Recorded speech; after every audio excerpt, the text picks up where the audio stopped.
Qin Hongyi had no intention of repentance. He didn't believe he had done anything wrong. His thoughts had already gone to an extreme, and it was unclear whether it was due to the profound influence of the desolate beasts or his extreme disappointment in the alliance. Qin Hongyi was beyond the point of no return. Elder Luo did not bother to argue with him any longer. He simply waved his hand towards the Su people behind him. "You, keep an eye on him, and make sure he stays alive." "Yes." Soon, an elder in black clothes came over. With a wave of his hand, a strange black light fell upon Qin Hongyi, immediately stiffening his body so much that he couldn't move at all. Then, Elder Yu took away the other surviving unrestrained ones. If the ghost mustache of remnant visage had really spread beast eggs all over the Jizhou continent, they needed to extract pertinent information from these people. "You others, search this place thoroughly. Don't miss any spot. It would be best to find all the research on the beast eggs." Elder Luo instructed the remaining Su people. "Yes." Thousands of Su people immediately took the command and quickly turned into streaks of light, heading towards the canyon. Zhao Ruizhong also requested to assist in the investigation. Since most of his research had been stolen, he now wanted to do his best to make amends. This was the base of the unrestrained, and if they were doing any research on desolate beasts, it was almost certainly built upon his research findings. He could assist with the investigation and evidence gathering. Soon, only Xiang Beifei and Elder Luo remained. Elder Luo flew up to the cliff of the Grand Canyon and sat on the edge of the precipice, looking out over this peculiar place. Even now, he did not know where exactly this place was in the outer domains of the desolate wilderness, as they had come by projection. Only Xiang Beifei knew the exact location. But at this moment, Elder Luo had no desire to concern himself with that. Xiang Beifei sat beside him, silent. It was a while before Elder Luo spoke. "You haven't said a word."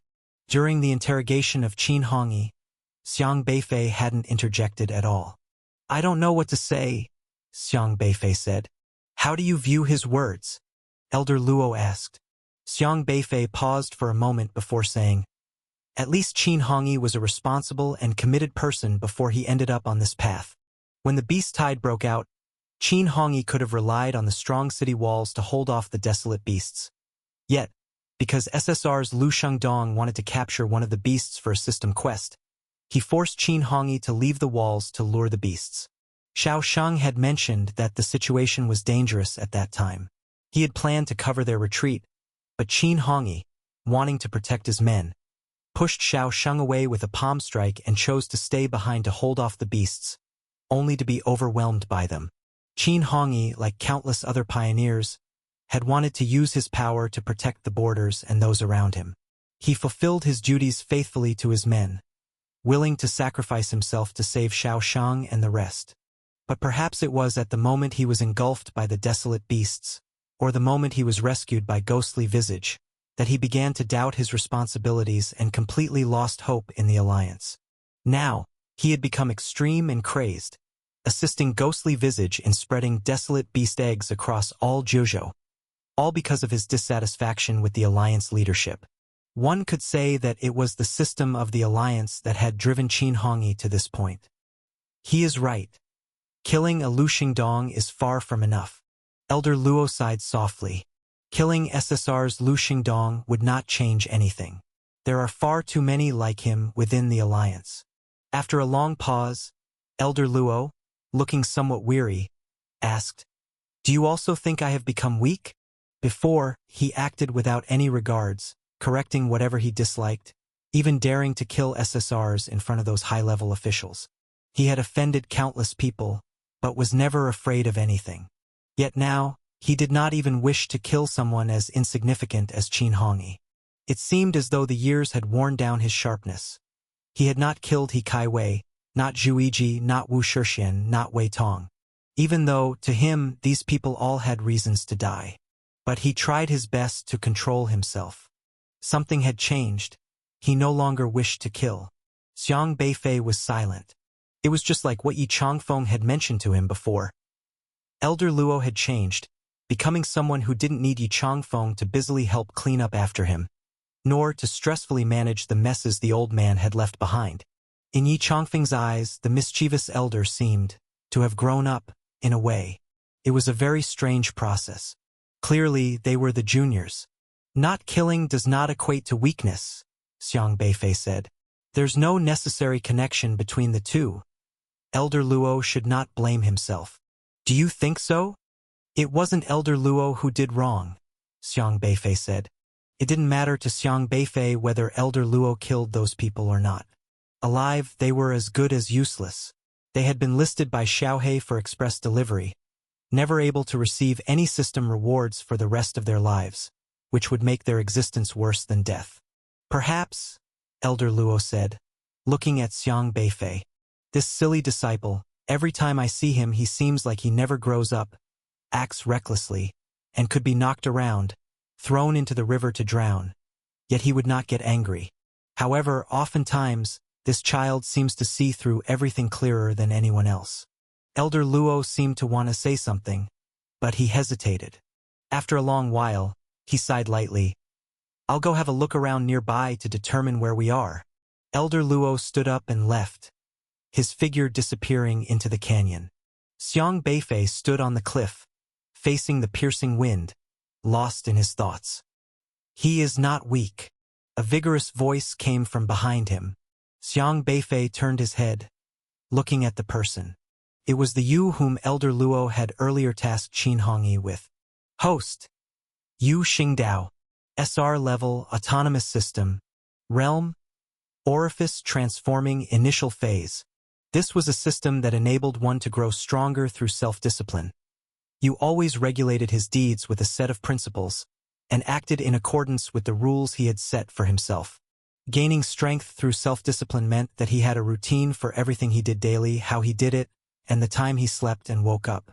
Greetings, Senior, Xiang Beifei said. My name is Yu Xingdao, you can just call me Yu. Yu was quite old, appearing to be around 60 or 70 but still energetic. Xiang Beifei had heard about this man from Elder Luo. A few years ago, Yu had been a subordinate of Elder Luo, always following him. When Elder Luo retired from the Alliance, he too did not want to continue with the Alliance and retired from the Beast Tide Defense Department, opening a bookstore and becoming a small bookstore owner. But when Elder Luo returned to the scene, needing to reorganize the Su Alliance, he conducted a major purge, firing many of the incompetent SRs and SSRs from Zhuiji's tenure, keeping only the real elites while also inviting you to help. You had always been a loyal follower of Elder Luo, so he happily accepted the invitation and helped Elder Luo manage the Su people of the Su Alliance. Now he was the second in command of the Su Alliance. Minister Luo has never been a weak person, it's just that he has changed a lot, and I think it's mostly because of you, you said. Me? Didn't you see that even when Professor Guo was slandered, Minister Luo held back from killing anyone? If it was 5 years ago, Zhuiji, He Kaiwei, Wu Shixian, and Wei Tong would have definitely been long dead. You continued. Xiang Beifei nodded slightly. He didn't doubt this in the least. He chose to hold back. You continued. If he had killed those people, to him it wouldn't have mattered much, as there are not many who could trouble him, but countless high-ranking members of the Alliance would have targeted you, both openly and covertly. Xiang Beifei's gaze flickered slightly. Minister Luo once told me that he saw the hope for changing the Alliance in you. You have various rare abilities and a talent unlike others. Both your temperament and disposition match well with his. In his eyes, you are the future of the Alliance. That's why he curbed his temperament, refrained from killing people, because he doesn't want you to become a target for too many people before you grow up, and he doesn't want to jeopardize your future because of any repercussions from his actions. You spoke slowly. So that's the case. Xiang Beifei pursed his lips. Elder Luo couldn't possibly protect Xiang Beifei all the time. If he had killed those people, many in the Alliance would have become vigilant, and to prevent themselves from being the next victims, they would surely band together to resist Elder Luo. Given Xiang Beifei's outstanding status as Elder Luo's disciple, how could those traditionalists in the Alliance allow another Luo Yunxian to emerge? Various assassinations would target Xiang Beifei. Therefore, Elder Luo chose to hold back his sharp edge. For the sake of Xiang Beifei, he refrained from killing on a whim. I've been following him in the battles against the Beast Tides for half a lifetime. I understand what kind of person he used to be. He is someone who dares to act and stand up for his actions, straightforward in nature. As long as it's right, he would do it and never worry about the consequences. But your emergence has changed him a lot. You chuckled, yet couldn't resist taking another look at Xiang Beifei. Although he was well aware of the young man's various qualities, this was the first time he met Xiang Beifei face to face. He was curious about the kind of youth that could make an old stubborn person temper his edge. "He doesn't need to do this for me," Xiang Beifei said. As an awakener of the system, even UR-level figures like Zhu Yiji and He Kaiwei had been miserably dealt with by him, and he was merciless when performing tasks for others. But Elder Luo was unaware of this. He always worried about Xiang Beifei getting into trouble, and upon learning that Xiang Beifei had ventured alone into Unrestrained's lair, he had rushed over with his forces, almost mobilizing everyone. "He is willing to place his hope in you," you said with a smile. "Jojo has always been his hope." Xiang Beifei recalled the conversation he had with Elder Luo on the roadside after leaving the archives building. Elder Luo had always been searching for a way to change things, but he just hadn't found it yet. But he hoped Xiang Beifei could find it. "I know what I must do. Thank you, Elder Yu," Xiang Beifei said politely. He didn't judge the rights and wrongs of Qin Hongyi's actions, but he had to protect Jojo, as that was where his friends and family were, and he couldn't allow the desolate beasts to destroy that place. The shadow-deficient gray ape let out a painful roar. Its body was still in the air, but when it turned its head, it saw that its right arm had a bloody, gaping wound. The shadow-deficient gray ape was immediately shocked. From its perspective, it should have been the one initiating the attack, but somehow the tables had turned. It seemed as if the Earth Dragon had anticipated its assault and had immediately counterattacked. But soon, a light shone on the body of the shadow-deficient gray ape, and a healing insect burrowed into the stump of its arm, stopping the bleeding at the wound. However, the shadow-deficient gray ape was infuriated by the Earth Dragon. Now that its strength had been greatly enhanced, it wouldn't be an exaggeration to say it was one of the most powerful desolate beasts in the later stages of Meridian Opening, yet it had its arm severed by a mere Earth Dragon. How could it stand for that? Whoosh! A silvery light shone on the body of the shadow-deficient gray ape, and it disappeared into thin air with invisibility. As long as it was invisible, it wouldn't leave any shadow on the ground. However, just as the shadow-deficient gray ape had turned invisible, a sandstorm whipped up from all directions for some unknown reason. Being invisible didn't mean that it could hide its entire body. The Earth Dragon's sense of smell was incredibly sharp, and with the added spatial control ability of the Earth Dragon, it could even sense the fluctuations in the space. At this moment, the shadow-deficient gray ape didn't have time to think, as its strong combat instincts enabled it to swiftly disappear from the spot with the help of sound waves. Dodging the gaping maw, it let out another roar, unleashing sound waves, this time at a much closer range. It could move at a higher speed and teleport behind the Earth Dragon, using its sharp, blade-like legs to sever the tongue. What surprised him the most was that one of the beast pills was white, seemed unremarkable on the outside. Yet Xiang Beifei was too familiar with it. It was the very beast pill that he had been investigating lately. From the one-armed crab, the old woman Hua Jiyue, and the heart Gaozhua were dissected, that beast pill. Indeed, Xiang Beifei was convinced in his heart. There were many among the 1,200 types of beast pills with a similar color, shape, or even size to this white one, but the aura emanating from the beast pills of different desolate beasts was distinct. Other white beast pills could be differentiated. If one was unfamiliar with it, they wouldn't know what it was. They might at most treat it as a chi-controlling stage beast pill and would not attempt to utilize it further. It seems I only have the choice to try this beast pill. He had come here to investigate the relationship between the beast pills and Unrestrained. Now that he was outclassed in every aspect compared to the other three candidates, to secure the position, he had to prove that he had abilities surpassing the others. Speaking of which, there's still Su Yang. Xiang Beifei finally remembered his desolate beast dissection class teacher. Su Yang was no simple man. Being a teacher at school, keeping a low profile, Xiang Beifei hadn't had the chance to approach him.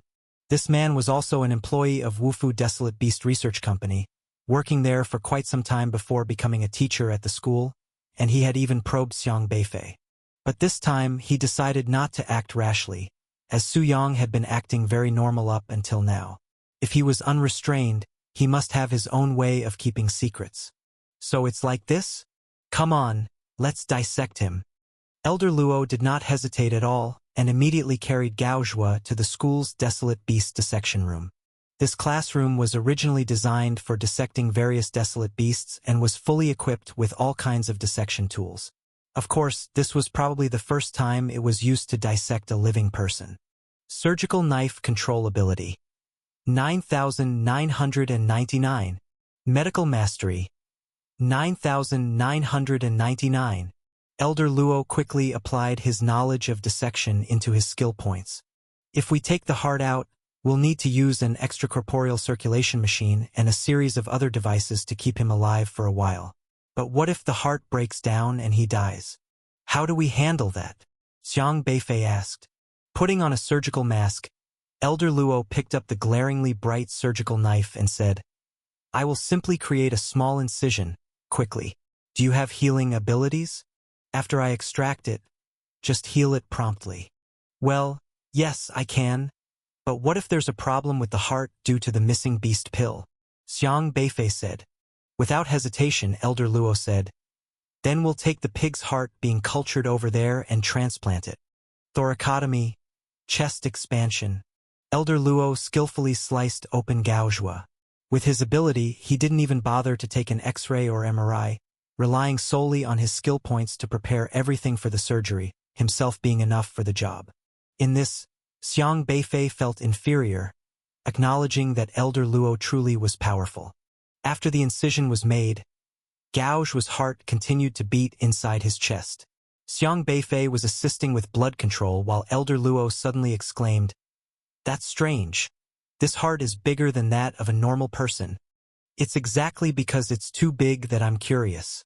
It looks like it's swollen, or rather, its potential has been overdrawn in advance. Xiang Beifei had already seen many such hearts. That's the case, but we need to rely on. In the short term, He Kaiwei and Zhu Yiji probably won't cause trouble. Now to move on to the next step. Xiang Beifei currently did not have the power to kill He Kaiwei, but that was not a problem. He Kaiwei being alive was actually better for him as there were still lots of uniqueness values to harvest. Whatever he exchanged, Xiaohei would take without any negotiation. If he didn't exchange anything, then his system was just for show, sitting there to be admired, which would make He Kaiwei even more infuriated. The order at the school had returned to normal. Elder Luo had taken over Liangzhou University with decisive measures, rightfully and unchallenged. After all matters were settled, Xiang Beifei needed to consider searching for Ziho. However, just then, he suddenly sensed something was off, turned his head, and realized that Hua Jue had stood up without him noticing. She was still alive. You really don't know how to pity fragrant and cherish jade. Hua Jue was still laughing maniacally. Before Xiang Beifei could react, she had already grabbed the golden cage at her waist. Buzz! The golden cage was very bizarre, and in an instant, it disappeared into the void with Hua Jue. Next time, remember to have a heart-to-heart talk on both sides. Hua Jue's excited voice echoed in his ears, but her figure had already vanished, leaving no trace behind. Xiang Beifei stood up, frowning slightly. Have a heart-to-heart talk on both sides? Could it be that Hua Jue, this person, had more than one heart? That's somewhat unexpected. Xiang Beifei hadn't anticipated this point. Normally, people only have one heart. He hadn't considered the possibility of someone having two hearts before. But he had to admit Hua Jue was very cunning. If she couldn't win, she would feign death, then use the informational disparity between her and Xiang Beifei to escape. Xiang Beifei was very calm and did not pursue. That golden cage was extraordinary and not a system item. Moreover, its teleportation capability was much more powerful. Unable to detect her aura anymore, it was essentially impossible to catch up. If he encountered her again, he would have to crush her body to check. Xiang Beifei frowned slightly. This person, wary of his spiritual power flame? as if his flame was her nemesis? What was going on? You should know, Xiang Beifei's spiritual power flame actually didn't have any special suppressive effect on martial artists. It was just a simple and crude fist flame. If the opponent was weaker than him, one punch would be enough, but if their strength was comparable, they could definitely resist. At most, it was through the ability of counterattack that could ignite the opponent's spiritual power, but there was no absolute suppression effect. Those who could fear his fist flame were only desolate beasts. Since last year, every desolate beast Xiang Beifei encountered could have its combat power reduced by his fist flame suppression. His spiritual power flame was indeed the bane of desolate beasts. So what was with Hua Jue? Actually, before arriving, a representative from the Idol faction had proposed at the parliament to join forces to deal with Luo Yunxian. With so many people, if they took action against Luo Yunxian together, they believed they had a chance of success. However, several members of the Leisure faction strongly opposed this plan with a simple reason. From the video, it appeared that Luo Yunxian hadn't even exerted his full strength when beating Zhuiji, and if a real fight broke out, even if they could subdue Luo Yunxian, he would likely take a few of them with him. After hanging up the phone, now that Xiao Sheng was there, he could feel somewhat relieved, because Xiao Sheng was also a master in the god-refining stage who could handle some trouble if it arose. He continued to make inquiries, including Elder Luo and Yi Changfeng, and even specifically asked Sun Hushuan, who had once been his father's direct superior. Strangely, these people all had photos of Xiang Tianqing, various group photos, but uniquely, there were no videos of Xiang Tianqing. It was as if all videos related to Xiang Tianqing no longer existed. This was very bizarre indeed. So what about her? He then opened his own file in the Zhuzhou archives, where there was no shortage of information on him. When he had gone there in January, he had already shown as a star of the freshman competition, with high-definition videos of him knocking down Ho Chengguo. Xiaohe, do you have a way to erase the video footage about me? Xiang Beifei asked. Xiaohe pondered for a moment, stretched out his small paw to touch the video, and nodded. Woof, woof. Not the kind of data we copied, but the archive from the Zhuzhou's main archive. The one guarded by God, Xiang Beifei said. The matter of Liangzhou University had not been completely resolved yet because there were still many issues waiting for him. Zhuiji and He Kaiwei had taken such a big loss. How could they possibly give up easily? As UR-level awakeners, the Alliance would not really punish them. At most, they would issue a warning or an internal disciplinary action, but in fact, it wouldn't really affect them. They would carry on as usual. Xiang Beifei was not so easily going to let them off the hook. Xiaohe, are you done? Xiang Beifei asked. Xiaohe was sitting in front of the computer, his two dog paws tapping away at the keyboard, working on the video on the computer.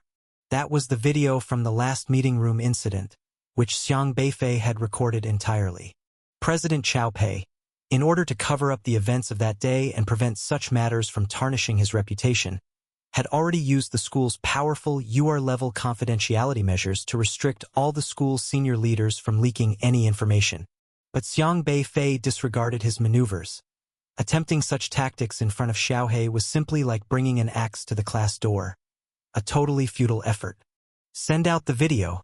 We must bring down He Kaiwei and his people, Xiang Beifei said. Woof! Xiaohe promptly clicked to release the video. Hello, Commander He. I am here by orders. At that moment, a person looking like a doctor walked over, but upon seeing such a pig-headed figure before him, he also paused in confusion. Huh? Where is Commander He? He asked, not quite understanding. Woo woo woo. He Kaiwei, having been beaten up, was unable to speak and just angrily groaned at the doctor. What's the matter with you? Why aren't you recovering from your injuries? Zhuiji sat nearby and asked. He Kaiwei swallowed down the anger in his heart. Even though he harbored resentment towards Zhuiji, he dared not speak out since Zhuiji had just come to his rescue, and he still hadn't fully fathomed Zhuiji's intentions, unsure why he wanted to kill him yet saved him.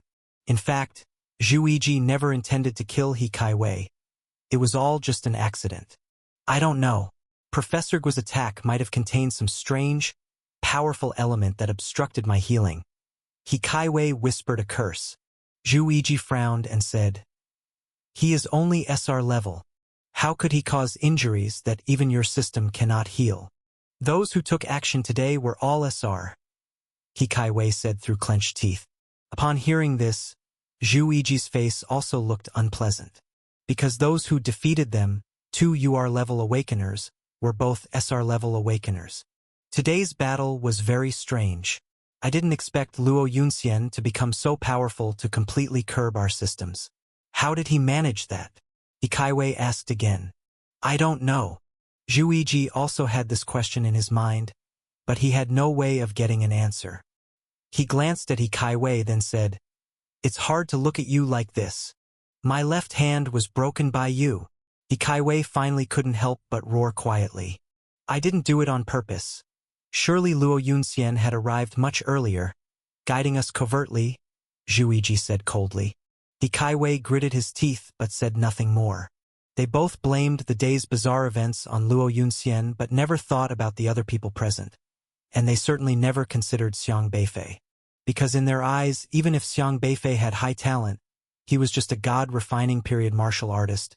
How could he possibly interfere with 2 UR-level individuals? After a while, Zhu Yiji waved his hand, and a white circle surrounded He Kaiwei. About 10 minutes later, He Kaiwei was unharmed. This was the strength of the UR-level square and round rule system. Compared to ordinary healing systems, even SSR-level ones could not recover so quickly. Xiang Beifei also paused slightly upon seeing these 3 people. These 3 stood in the snow, their bodies stiff, not moving at all. Xiang Beifei initially thought they were alive, but soon realized that they probably were not. Because there was no system interface, and they emitted none of the vitality typical of living beings. They seemed to be frozen, Elder Luo said in a low voice. The 2 of them swiftly approached and stood beside the 3, closely examining them. The trio wore black long sleeves, a style from at least a decade ago. From their posture, it appeared as though they were walking normally 1 second and then suddenly frozen the next, with one man's foot even suspended in mid-air, never coming down, only 1 foot on the ground, maintaining that pose as stably as a sculpture of a horse treading a flying swallow. Xiang Beifei even thought about poking the man with a finger to see if he could knock him over. Then he actually tried it, and the man did not fall. The 3 were as if frozen in place. Strictly speaking, they weren't even properly considered frozen. Because if frozen to death in the snow, the entire body would be stiff. The skin would turn frost-reddened, even purplish. However, the 3 people before them bore no signs of frostbite. They just stood there, their skin smooth and lifelike, as if they were alive. They don't appear to have died from freezing, but it's strange that the bodies haven't changed despite such low temperatures, Elder Luo said. But their body temperature is terrifyingly low. Xiang Beifei felt it with his spiritual power, and the temperature had to be at least -70 or 80 degrees. A normal person under these temperatures would turn into an ice stick, and even a martial artist would not survive without using spiritual power to maintain their body temperature. Elder Luo carefully examined the 3 people, and the more he investigated, the more surprised he became. I don't feel like they were frozen. It feels more like they were fixed in place. Xiang Beifei involuntarily thought of his 2 bricks. If people were fixed with the bricks, the situation would look much the same, but the problem was that being fixed by the bricks came with various golden patterns like array patterns, whereas these 3 were purely fixed into the icy and snowy landscape. In this place, snowflakes continued to drift, but none landed on them, as if the snowflakes consciously avoided them. Xiang Beifei looked up the slope and spotted several more figures. There are more people up there. He quickly flew over and landed beside these individuals. Here stood 4 more people, 2 men and 2 women, all facing different directions. Their expressions panicked, all flailing as if to dodge something. One of them was rolling forward, another was propped up on the ground, and the remaining 2 were leaning forward while looking back. If one were to analyze specifically, these 4 must have been together, and then suddenly something appeared among them, and to avoid it, they moved in different directions, but they were fixed in place before they could completely escape. This is truly bizarre. Xiang Beifei found the pose of one of the frozen people particularly strange. His palms had just touched the ground, and his feet were still in the air, presenting a tumbling posture. From this angle, it seemed impossible for his center of gravity to support his body in that position. If a martial artist might manage it with their supernatural abilities, but this person showed no signs of life, clearly dead, merely a corpse. That such a corpse could maintain such an abnormal pose was indeed rare. There are more people above. Elder Luo and the others continued up the snowy mountain, and as they ascended, they encountered many people in various poses, hiding behind rocks or behind frozen stone columns, even gripping now-gone weapons in their hands, ready to strike forward. They probably had gripped a knife or long sword, pulled out of the system, but because items from the system gradually turned into spiritual power and vanished over time, their hands remained in a clenched position. This person is wearing clothes from over 120 years ago. Back then, these types of buttons were popular as they could defend against poison gas attacks. Elder Luo said, looking at one of them. You remember that clearly? Because it was invented by a student I once taught. A student from over 120 years ago. Elder Luo must be at least 140 years old. Xiang Beifei was quite surprised, as he still didn't know from which era Elder Luo was. He hadn't found any information on Elder Luo even during his last visit to the archives building. Elder Luo glanced at Xiang Beifei and said, Is that all you can see? Could it be that Elder Luo was even older? Xiang Beifei spread his hands. Speaking of which, do you think these people were unrestrained? Elder Luo asked. I don't know. Then we'll have to confirm by extracting the heart. A cold glint swiftly flashed in Elder Luo's hand as he slashed towards the heart of a man in front of him. Splat! A small cut instantly appeared in the man's heart area, but Elder Luo suddenly lightened his touch. Xiang Beifei also noticed something was wrong. They did not find a beast pill in the man's heart, but beneath the skin they had cut, there was no blood. It was as if the blood in their bodies had vanished, and in their veins, replacing it, flowed streams of cold qi. This cold qi was precisely what had attacked Xiang Beifei and the others in the canyon. The cold qi seemed to have a life of its own as it flowed within these people's bodies, maintaining their blood vessels and their physical form. When Elder Luo cut their skin open, the chill burst out as though they were bleeding, and it immediately lunged at Elder Luo. But Elder Luo flicked his fingers, and those chills were deflected away. There is something very wrong with these people, Xiang Beifei said. This scene was indeed eerie. He saw wounds that didn't bleed but emitted chill, something Xiang Beifei had never encountered before. I didn't find the beast pill, Elder Luo said. Upon confirming that there was no beast pill inside the man's heart, he withdrew his spiritual power. At that moment, the man's wound emitted a burst of chill again, which covered the wound and healed it. If there's no beast pill in the heart, it means that he is not unrestrained. So who are they after all? Elder Luo looked over the few people he could see, deep in thought. There were no plants on the mountain, but he did see many ice spires sticking slantwise into the snow. After walking a bit further, however, he discovered a strange ice tree. This tree was quite magical. It wasn't a green plant but was composed purely of ice crystals. Yet, the tree leaves, branches, and the veins in various parts looked just like those of a real plant, as if it was a piece of ice sculpture art. Are these plants man-made sculptures? Xiang Beifei exclaimed. Not only did he see the ice tree in the snow, but also other thorn-like ice sculptures. These thorn bushes grew there, and each tiny spike was distinctly visible. Looking around, it seemed all the plants he could see were made of ice crystals. Something is odd. Let me check, Elder Luo said.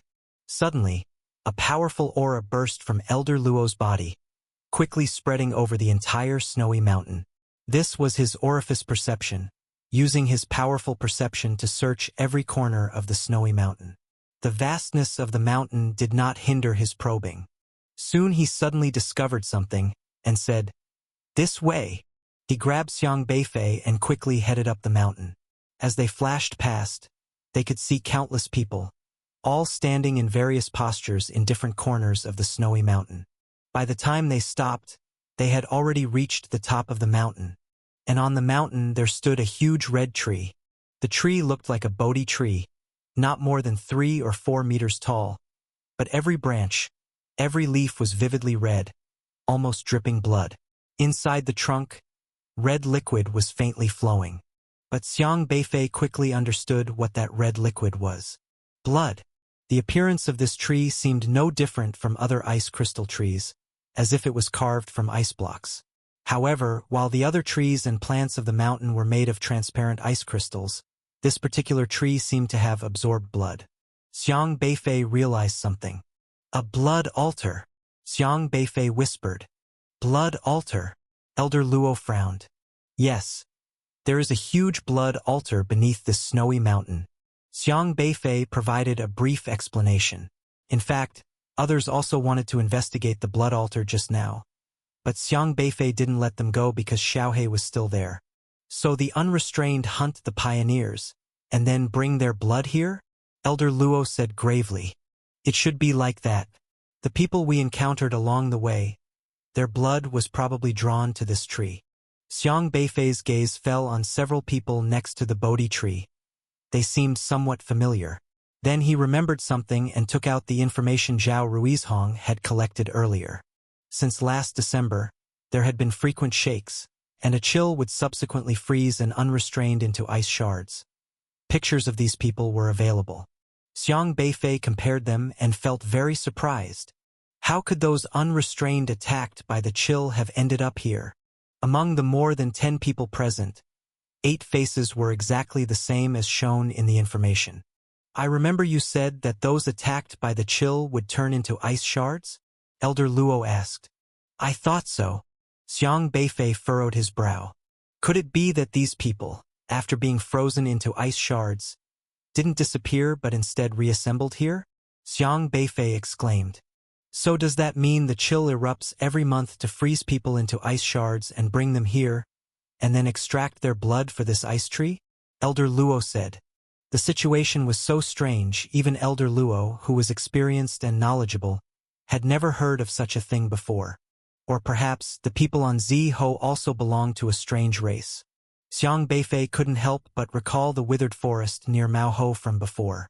Every tree in that withered forest could transform into a mobile Yumeng. A good system allows you to apply the knowledge you have mastered in a more skilled manner. If you have an unreasonable system like an N level, no matter how much knowledge you gain from books, it will be very difficult to complete the system tasks and achieve the goal of learning for practical use. In other words, academic performance determines one's basic lower limit, while the level of system talent determines one's future upper limit. In the world of systems, having high academic performance only means you have a deeper understanding of the world than the average person, but it doesn't represent higher future achievements compared to others.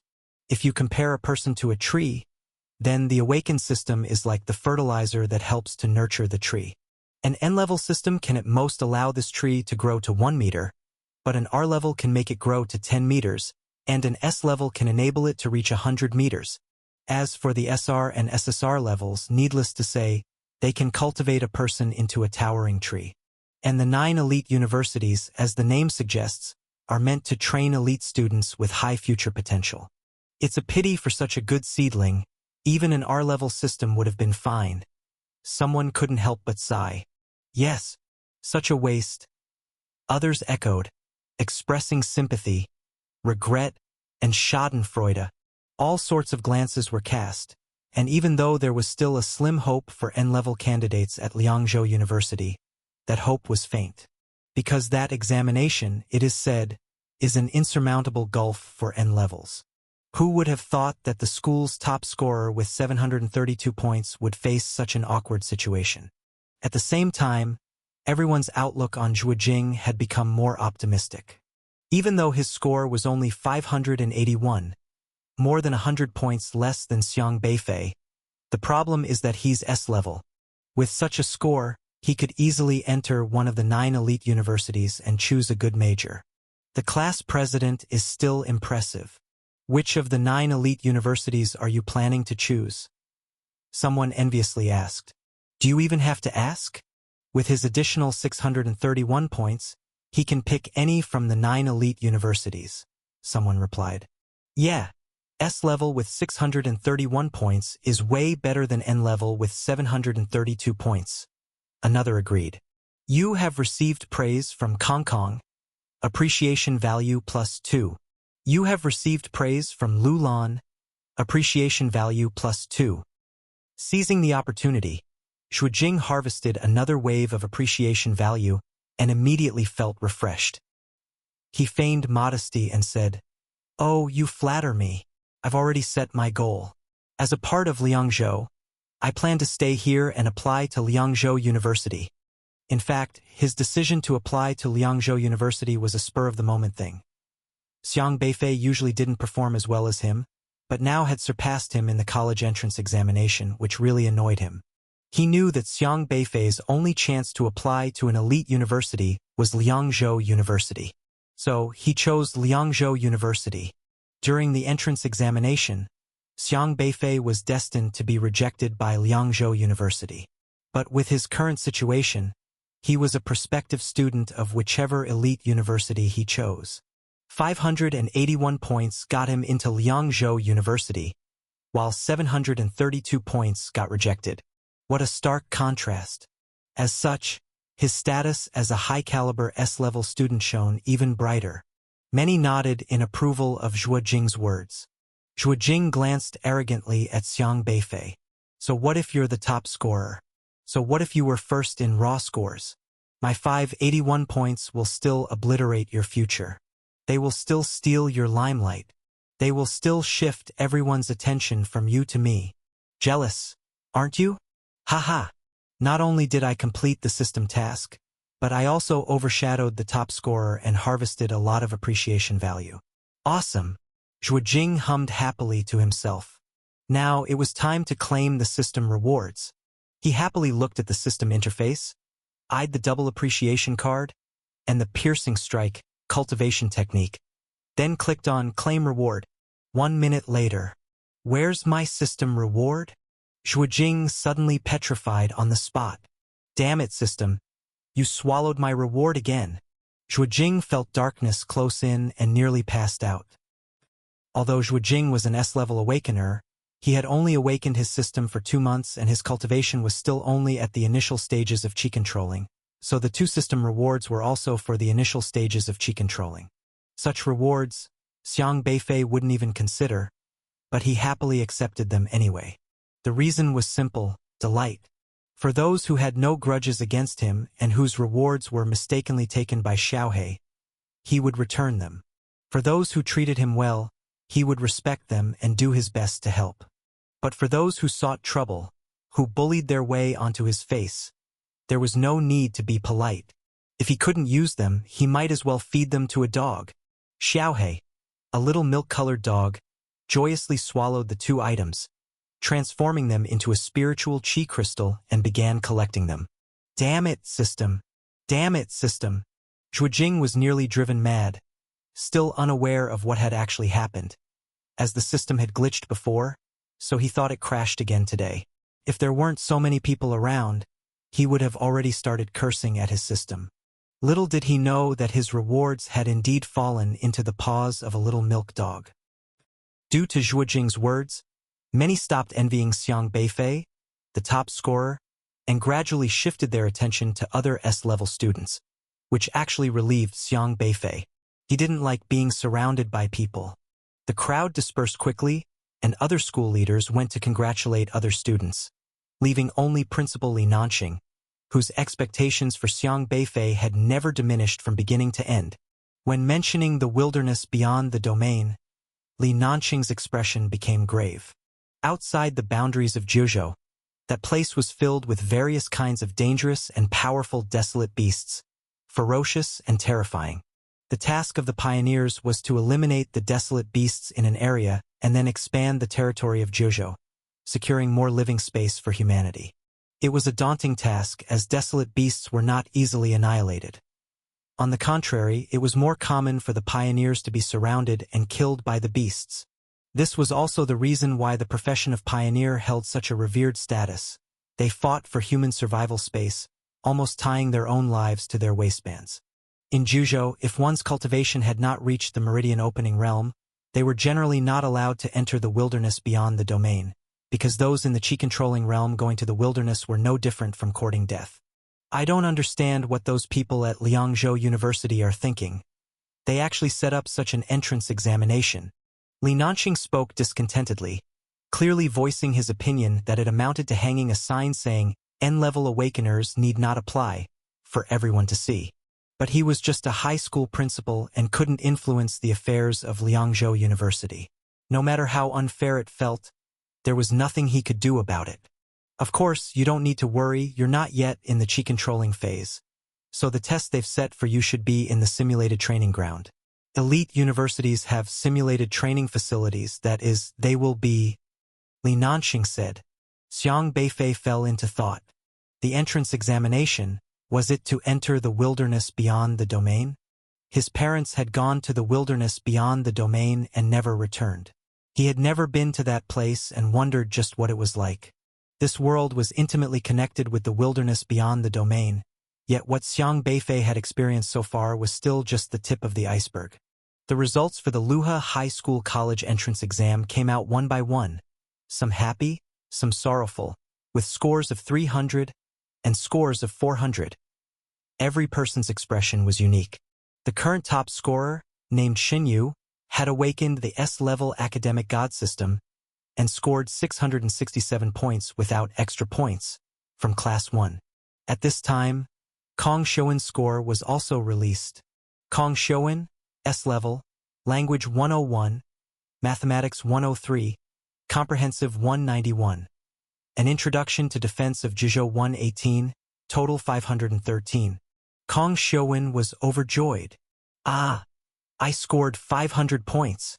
He desperately grasped his own hair. To reach a score of 500 points, he had put in every effort, exchanging all the fallen hair he had collected for system rewards that increased intelligence. And finally, it paid off. 513 plus 50 extra points amounted to 563 points. There was no problem getting into an elite university with such a score. Congratulations, Xiang Beifei said. Thanks. I didn't expect to perform so well. Kong Shouen was extremely excited, but soon suppressed his enthusiasm and inquired, How confident are you? You were the one who said we should go to Liangzhou University together, and I've made it. I'm just waiting for you now. Don't let me down. Let's wait for the results to come out, Xiang Beifei said. Son, you did it. A portly middle-aged man squeezed through the crowd. He had a sturdy build that pushed aside the throng, and he excitedly embraced Kong Shouen, nearly knocking him over with his round belly.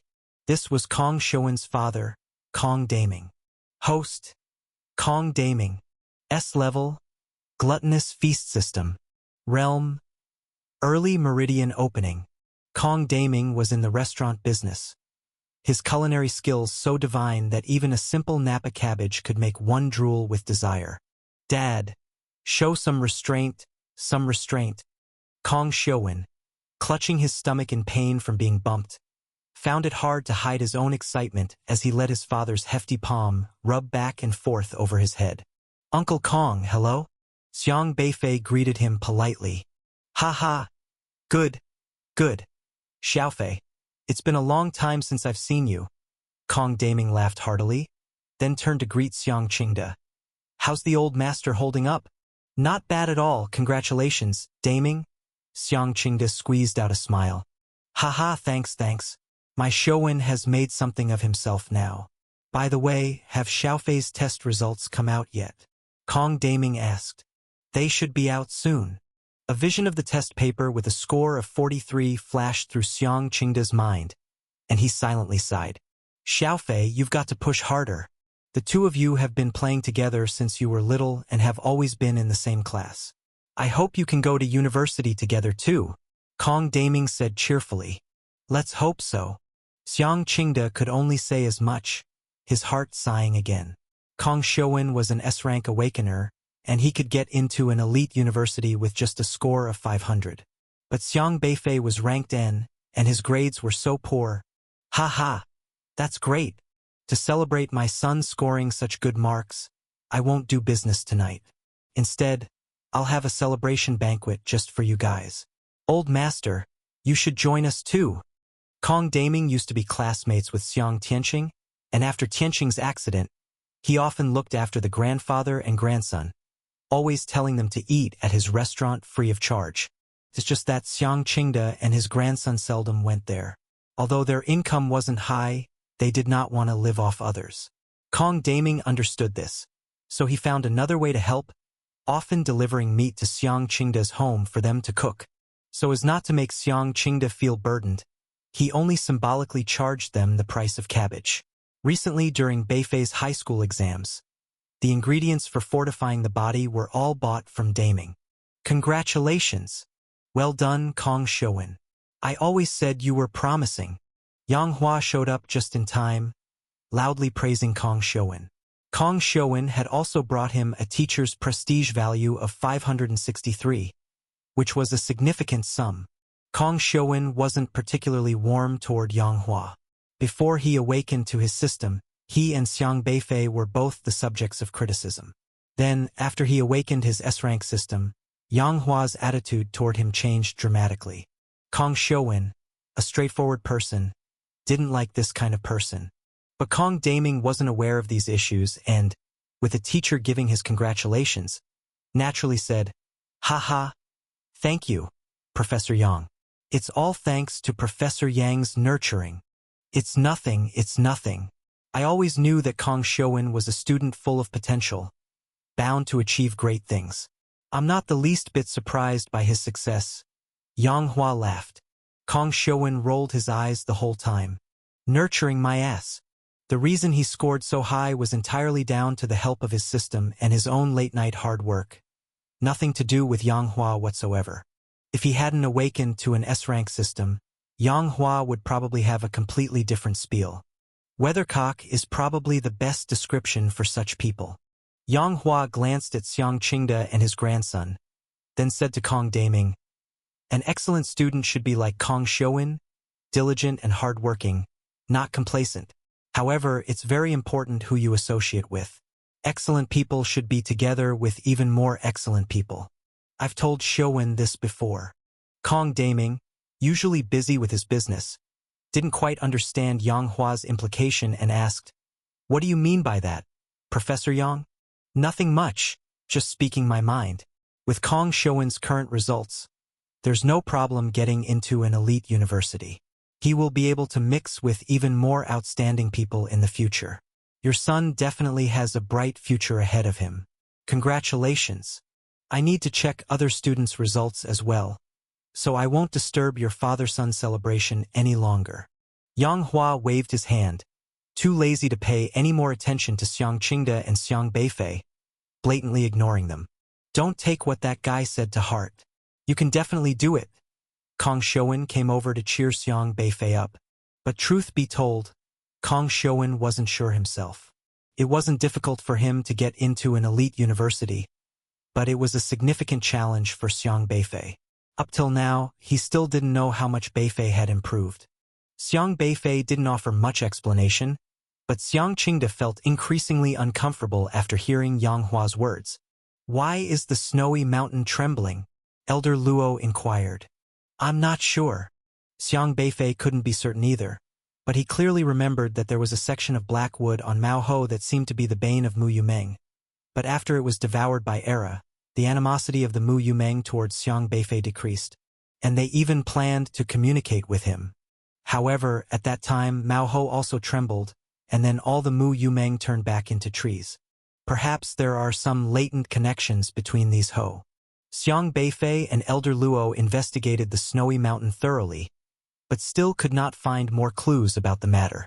They had even thought about draining the blood of the blood tree, but considering that these ice people could not be reassembled once shattered, they decided not to continue this experiment.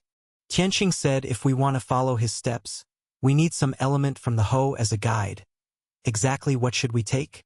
Elder Luo asked. Xiang Beifei looked at the fierce wind swirling in the sky and said, "It should be these cold airs, the cold air of Ziho, the mud of Cho Ho, and the stream water of Mao Ho. They all can devour spiritual power.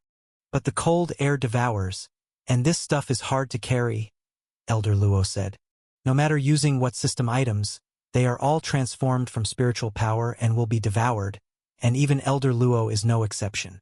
Xiang Beifei pondered for a moment and asked, since items created from spiritual power are corroded, what about non-spiritual power objects? Like what? For instance, a purely handmade clay pot, or carving a piece of wood to hold water. Last time at Mao Ho, that's how we held the stream water. But the stream water you carried then lost its devouring ability afterward. Are you sure such water is useful? Elder Luo was not vague. Last time Xiang Beifei and his group, to prove what they had seen and heard, took out the stream water to show everyone. But the water had lost its devouring ability and turned into the most ordinary thing. Xiang Beifei thought about it and then asked Xiaohe in his mind, could you bring out the stream water from last time and see if it still has the devouring power? Xiaohe was still controlling the blood altar with 2 bricks deep under the snowy mountain, which also belonged to the coverage of the snowy mountain. Last time Xiaohe used its bubbles to hold some stream water, and although the water lost its effect after leaving Mao Ho, it had been keeping the water and had not discarded it. Woof woof. Xiaohe tried with a system item and replied in surprise. So this works. Xiang Beifei exclaimed. What works? Elder Luo asked.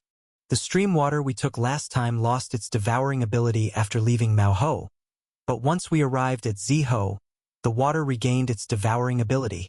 Xiang Beifei explained.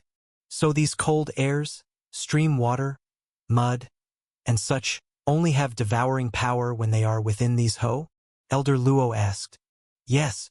That also explains why the stream water became ineffective when we wanted to study it last time because we had left the range of Mao Ho.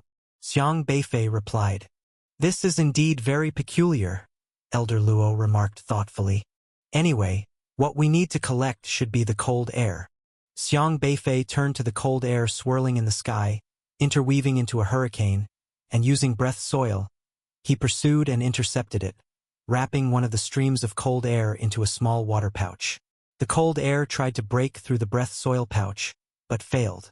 Then I'll also go find a bottle to try, Elder Luo said. Elder Luo didn't have a container around him to hold the item, and nothing exchanged with system points would suffice. Anyway, the item wouldn't run away, so there was no urgent rush. They found no further leads and left the snowy mountain. Now, Elder Luo needed to consider an important matter. Where exactly were the unrestrained studies beast eggs deployed? Xiang Beifei let Xiaohe retrieve the 2 bricks, and then left Ziho, returning to Juzhou. It was already the next day's noon. Elder Luo hurried back to the Alliance, preparing to inform other members of the Alliance and then to shut down the Wufu Desolate Beast Research Company. Xiang Beifei now had the cold air from Ziho, and the next step was to get some earth from Choho, then to locate the position of Yinho. But he first returned to Liangzhou University, planning to clear the remaining unrestrained operatives. Unrestrained was not merely made up of those who had transplanted beast pills. There were also those who hadn't transplanted beast pills but were powerful, such as Su Yang and the Dai siblings. These martial artists, who were human but chose to abet tyranny, needed to be dealt with. However, when Xiang Beifei returned to Liangzhou University, the Dai siblings were nowhere to be found. They ran quite fast. Xiang Beifei was not surprised. Such a major incident had occurred in the unrestrained stronghold, and they could not have been uninformed. They probably realized something was wrong as soon as they discovered the stronghold had been eliminated and immediately abandoned their monitoring task. He went to find Yi Changfeng to inquire if he had noticed where Su Yang had gone. Just now, he had also asked Xiaohe to refine a ghost whiskers of remnant visage beast pill into a spiritual power crystal to give to Yi Changfeng.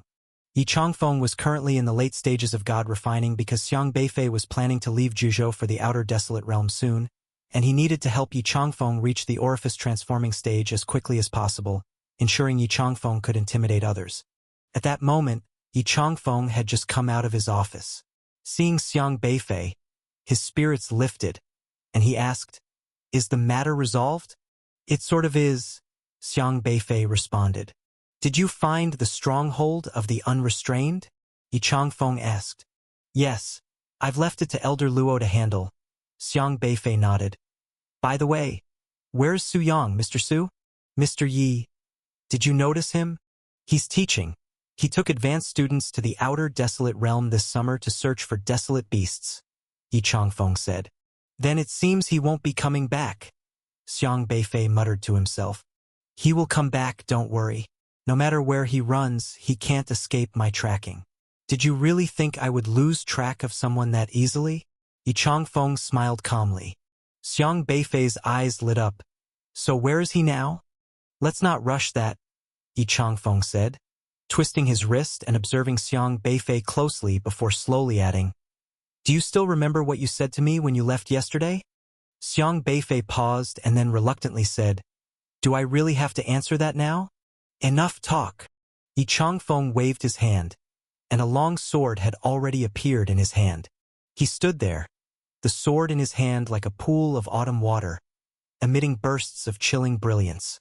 His figure was ethereal and transcendent, truly like a dust-free, elegant sword immortal. Draw your sword. Yi Changfeng pointed his sword directly at Xiang Beifei. Mr. Yi, why are you so insistent on sparring with me? Xiang Beifei scratched his head and asked. Pretending to be ignorant. A little later and you wouldn't be able to defeat you. Yi Changfeng knew about Xiang Beifei's talent. He had reached the god refining stage within a year. Who knew if next month he might directly rush to the orifice transforming stage? Better take the chance to defeat him while I still can, and give him a good thrashing first. I had a sudden insight, and upon calculating, I found that you are the only one I can discuss the sword over wine with, Yi Changfeng said seriously. Mr. Ye's swordsmanship is unparalleled in this world. I'm truly no match. Xiang Beifei took out his Ronin sword very perfunctorily, gave it a swing, considering that he still had to respect his senior's ego. He might as well admit defeat. It didn't matter to him whether he saved face or not. But just then, Yi Changfeng's phone rang. He placed his sword horizontally, saying, Hold on. I'm taking a call. It's from Elder Luo. He had to take Elder Luo's call, then walked to the side to listen earnestly to the call. His expression was initially spirited during the call. Then it became stupefied, solidified next, then incredulous. Finally, his eyes widened. Whoosh! After hanging up the call, Yi Changfeng abruptly turned his head, staring at Xiang Beifei in shock. You killed an unrestrained at the orifice transforming stage? Yi Changfeng asked in disbelief. Oh, you mean that just luck? Xiang Beifei said. Yi Changfeng? Damn! How can I even compare swords now? What the heck? Yi Changfeng, annoyed, sheathed his sword and glared fiercely at Xiang Beifei. You've beaten someone at the orifice transforming stage and you're admitting defeat to me? Admit defeat to a cactus. Why didn't you say earlier that you alone wiped out a lair with 13 orifice transforming stage unrestraints?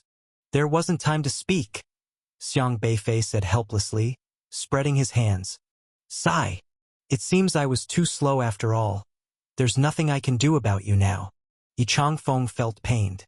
Yet he was genuinely astounded.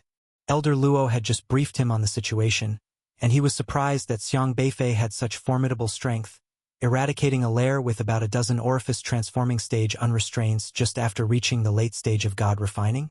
How on Juzhou did this little monster manage that?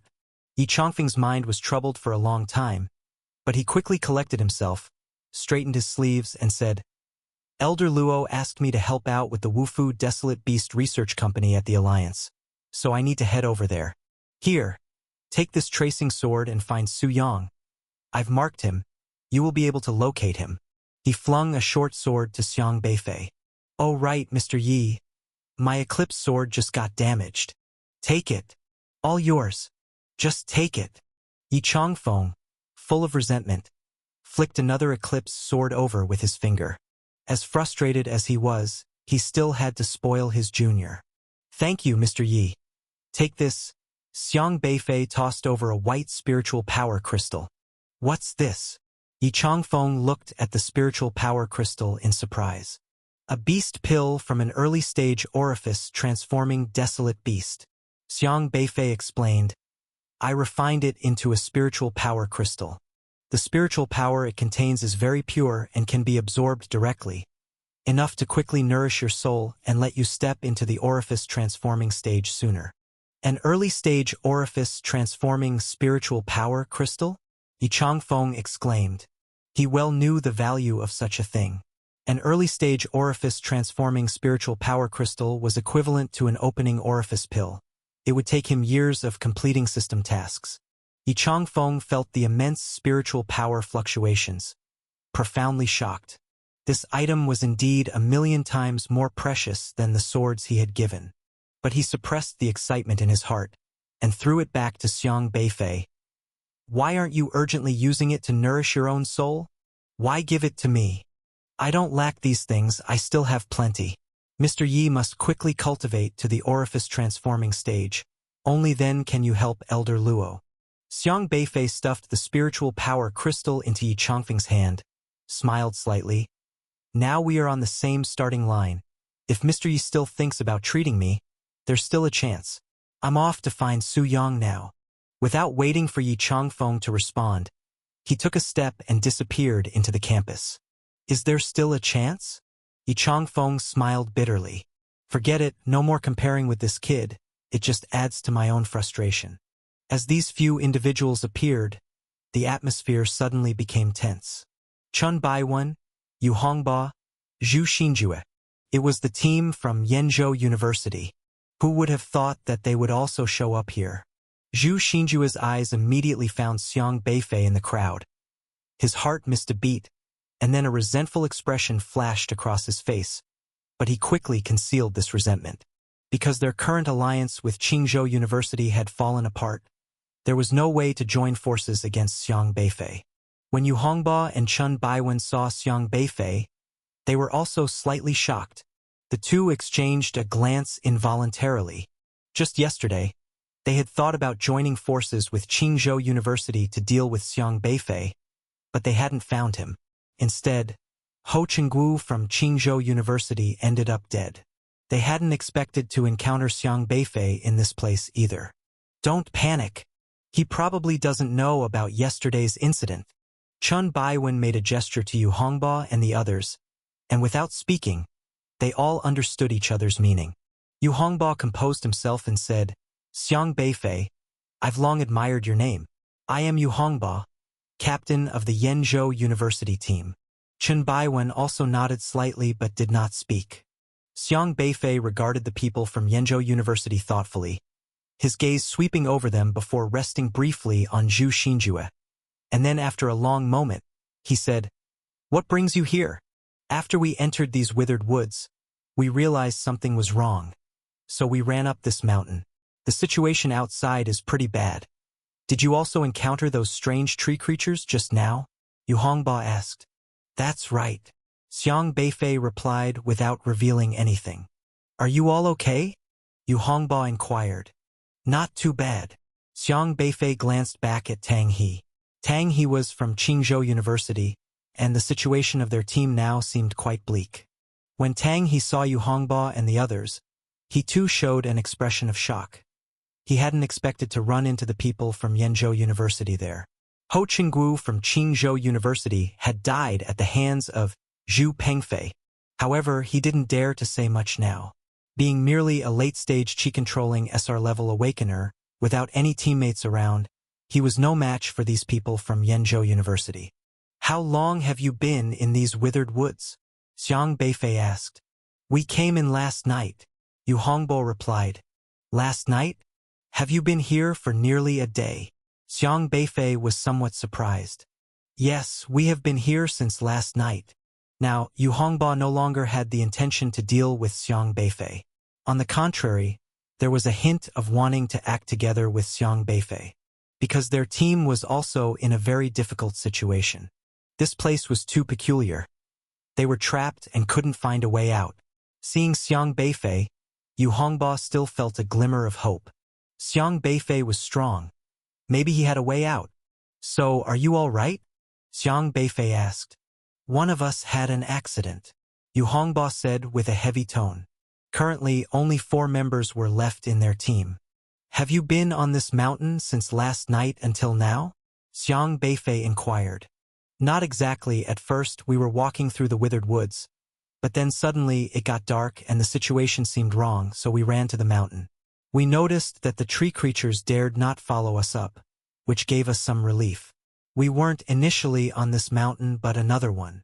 So, you are that N-level awakener, Xiang Beifei? Chun Baiwen's expression was not pleasant when facing Xiang Beifei. He actually didn't want to come up here. Given the previous situation, Ho Chengwu's loss was inexplicable. He hadn't even seen clearly how Ho Chengwu had lost. If he were to lose to an N-level student, that would almost certainly ruin his reputation. However, if he did not come up to face Xiang Beifei, it would make him seem even more like a coward, tantamount to indirectly proving that he, an eminent SSR-level awakener, was afraid of an N-level. That meant Xiang Beifei would practically win without fighting. After all, like Ho Chengwu, he had scorned Liangzhou University for recruiting N-level students and was persuaded by other universities not to go to Liangzhou. Having chosen to forego Liangzhou University, Chun Baiwen was an SSR with high self-esteem. How could he not prove himself? Xiang Beifei just looked calmly at Zhu Xinjue, but a murderous intent appeared in the depths of his eyes. He had not killed this man last time. Faced with a clear intent to kill him, he must kill Zhu Xinjue this time. However, just as he finished speaking, he suddenly felt his knees buckle. With a snap, he unexpectedly knelt in front of Xiang Beifei. Zhu Xinjue and the others were also stunned. Ho Chengwu, what are you doing? Chun Baiwen asked in astonishment. Ho Chengwu was shocked by his own actions as well. Why had he knelt down? Wasn't it agreed that Xiang Beifei would be the one thrown off? Why had he knelt down instead? Ho Chengwu's face turned beet red as he tried angrily to stand up but found that no matter what, he couldn't do it. But just then, Ho Chengwu, with his keen eyes, suddenly saw Xiang Beifei's figure and loudly exclaimed, "There he is!" This time everyone saw clearly. Xiang Beifei was indeed a real person. Other people also saw Xiang Beifei, but because of the flood, they found it difficult to disentangle themselves. "You Hongba, you keep an eye on these SRs. We will go deal with him," Ho Chengwu shouted. "Okay." Yu Hongba had to take care of his own subordinates. Otherwise the SRs would be directly submerged by the flood. A trace of ruthlessness appeared in Zhu Xinjue's eyes, and a giant glass sphere appeared in his hand. With a flicker, the glass sphere transformed into an illusory light, enveloping this expanse of void. "This time I'd like to see where you can run," Zhu Xinjue sneered. The glass sphere was a UR-level spatial system item that could render any form of spatial teleportation useless. Since everyone had a forfeit talisman, Zhu Xinjue was worried that Xiang Beifei would escape. Soon, Ho Chengwu, Zhu Xinjue, Chun Baiwen, and He Qiutong had Xiang Beifei completely surrounded, their powerful auras no weaker than the flood, fixing their gaze tightly on Xiang Beifei. "Xiang Beifei, although I know you are strong, now that there are 4 of us, I still advise you to forfeit," He Qiutong said. He Qiutong was not aware of Zhu Xinjue's plan. Her goal, like Chun Baiwen's, was just to eliminate Xiang Beifei from the competition. Xiang Beifei looked indifferently at the 4 people before him. "For people easier to handle than 5. That's right, we don't want to harm you. You just quietly drop out, to avoid any trouble," Chun Baiwen said gravely. However, Ho Chengwu and Zhu Xinjue beside him were filled with limitless killing intent. "What are we waiting for? We need to take him down before we talk about eliminating him," Ho Chengwu exclaimed. This time, facing Xiang Beifei, he already had enough confidence. Although he didn't know what happened last time in the arena and ended up losing, now it was 4 against 1. No matter how powerful Xiang Beifei was, in Ho Chengwu's eyes, he was definitely a dead man. Grinding his teeth, Ho Chengwu said, "Today, I want you to pay the price." That day, he, a proud SSR, was shoved into a trash bin, losing all face. Today, he had to kill Xiang Beifei. 3 against 2. Not too bad. Not too terrible, Xiang Beifei stated. 3 against 2? Zhu Xinjue scoffed. "Have we scared you, silly? Can't you even count the numbers, right? There are 4 of us here against you alone. President Ren is so venerable and highly esteemed, he has said, 'Names don't matter, strength does.' A senior who can say such things must have an open mind. How could he fuss over such trifles as names with me? As President Ren's proud student, why are your principles in dealing with people inconsistent with his? Xiang Beifei asked, appearing puzzled as he gazed at Ho Chenggu, and then added, haven't you even learned the slightest of his skills? His words were watertight, first mockingly insinuating something about Ren Jianghai, then immediately elevating Ren Jianghai to a high position, preventing Ren Jianghai from lashing out over Xiang Beifei's teasing about names, and subtly damaging Ho Chenggu's reputation in the process. You! Ho Chenggu was so enraged by Xiang Beifei that his face turned red. In midair, Li Zimu stood there, looking down at the people below in astonishment, and said, they actually can't tell. The flood here was the transformation of Li Zimu's poetry realm. Li Zimu's poetry realm had now reached a state indistinguishable between reality and illusion, but Ho Chenggu and Chen Baiwen were SSRs, one system level above him, and more advanced in their cultivation. Logically, they should not have been in such a sorry state. Of course, they can't tell. Not one of them is a system awakener of the spiritual type, Xiang Beifei said. Xiang Beifei's spiritual power was attached to the flood created by Li Zimu's poetry realm. So even if Li Zimu had only late-stage chi-controlling powers, the flood he created carried the power of the meridian opening stage. As for the suppression due to system levels with Xiang Beifei present, the so-called SSR system superiority was just a facade. He had specifically sought Li Zimu's help to trap this group of people. But after walking a distance, a fork suddenly appeared in the road. Xiang Beifei's shadow reappeared at the edge of the fork, but then disappeared again on the path. Which way should we go? An anxious Ho Chenggu asked Chen Baiwen. I don't know, there's no trace. Chen Baiwen shook his head. Let's split up into two groups. That way we'll be faster, Zhu Xinjue said. Splitting forces just means dispersing our strength. If we run into Xiang Beifei, do you really think we stand a chance against him? Chen Baiwen asked. Xiang Beifei is clearly being hunted by that desolate beast. If we run into him, how could we not have a chance? Zhu Xinjue replied. After discussing for a moment, everyone finally decided to split up but agreed to send a signal to the others if they encountered Xiang Beifei and, if they could not find anyone after half an hour, to regroup here. To ensure mutual trust, they mixed the members of both sides. Zhu Xinjue went with Yu Hongba and He Qiutong on one route, while Chen Baiwen went with Ho Chenggu on another. Ho Chenggu and Chen Baiwen, leading 3 SRs, took the left path.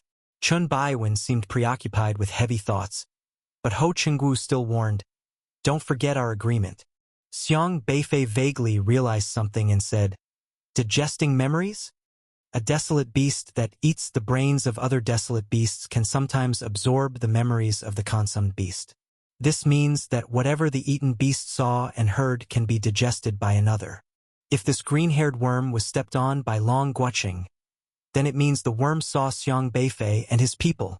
Even if the green-haired worm couldn't understand human speech, the images and scenes would still be left in its mind. What exactly did they say when they encountered the green-haired worm? Was it recorded by the worm?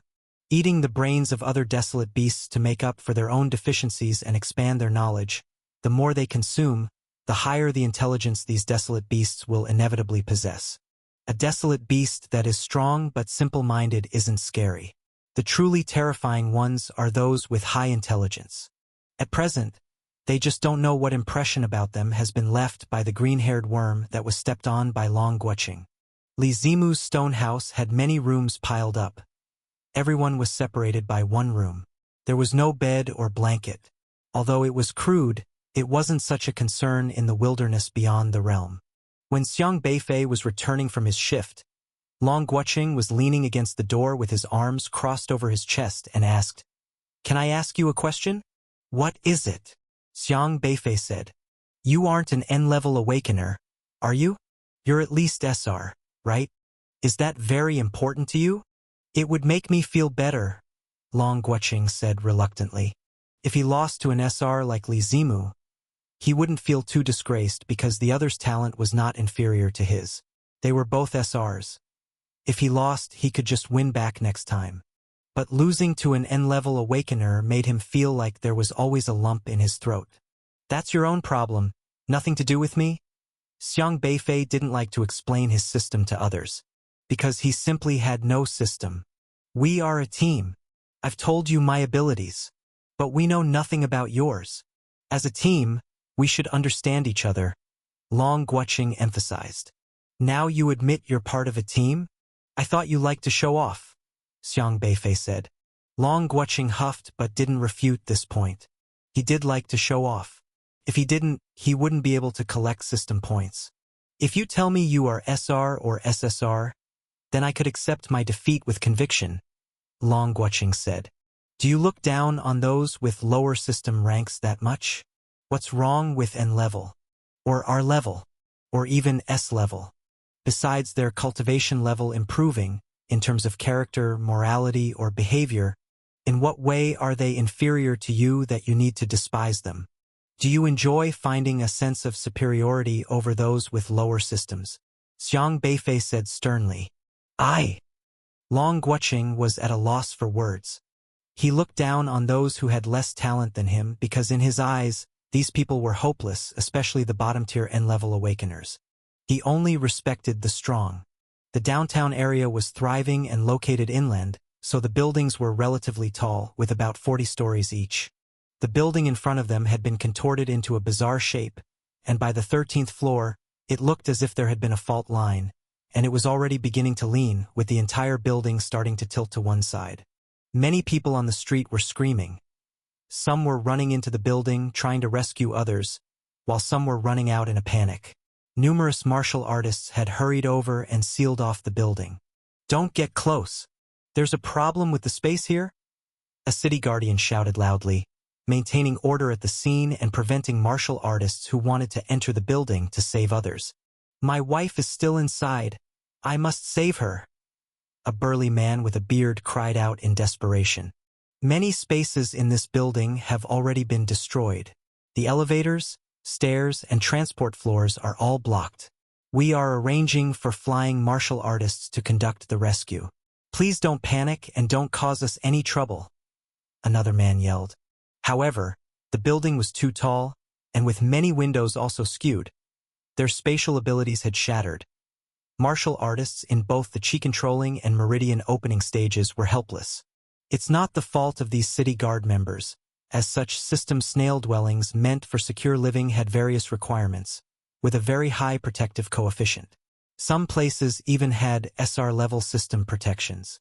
These guards were powerless against such things and could only wait for higher-level individuals to rescue them. I just saw with my own eyes that my neighbor, he was cut in half by a sudden black fissure that appeared. It's two. A woman seemed dazed and frightened. Her speech stammered. That dreadful image had left her with a deep trauma. I just ran towards the transport elevator, but it was full.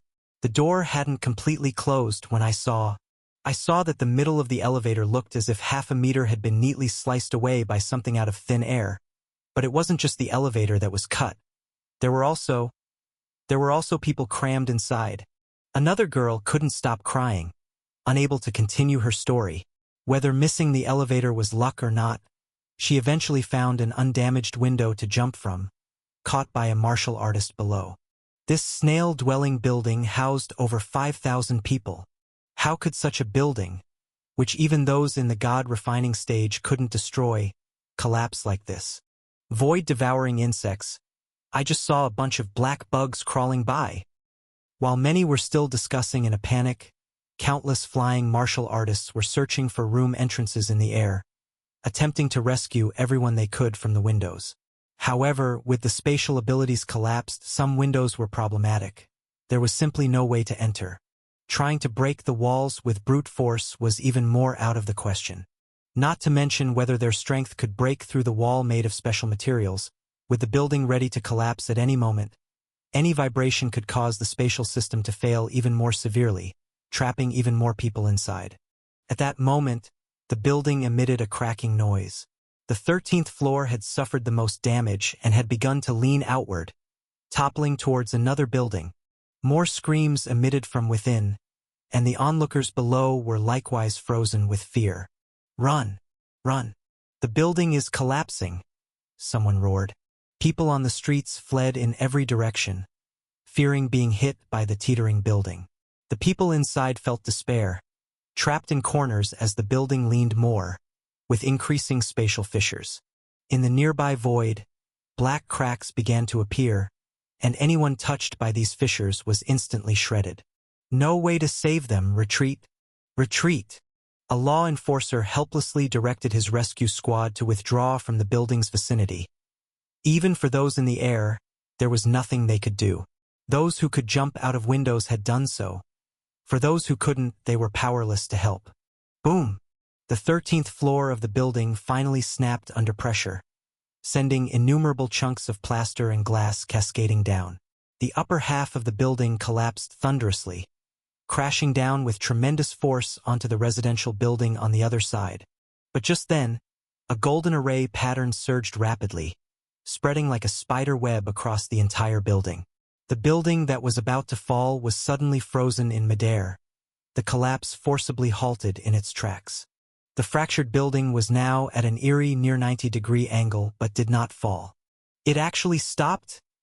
Many exclaimed in surprise, eager to understand who possessed such strength to forcibly stop a building's collapse. But no one saw that. Atop the roof, a person was solemnly holding the entire building in place. So much effort for such a wide range of golden bricks. Xiang Beifei furrowed his brows. Whenever he placed two bricks together previously, the array would unfurl on its own. In reality, every time he used it, it relied on the bricks themselves to complete the task. Even eradicating unrestrained relied on the power of the blood altar.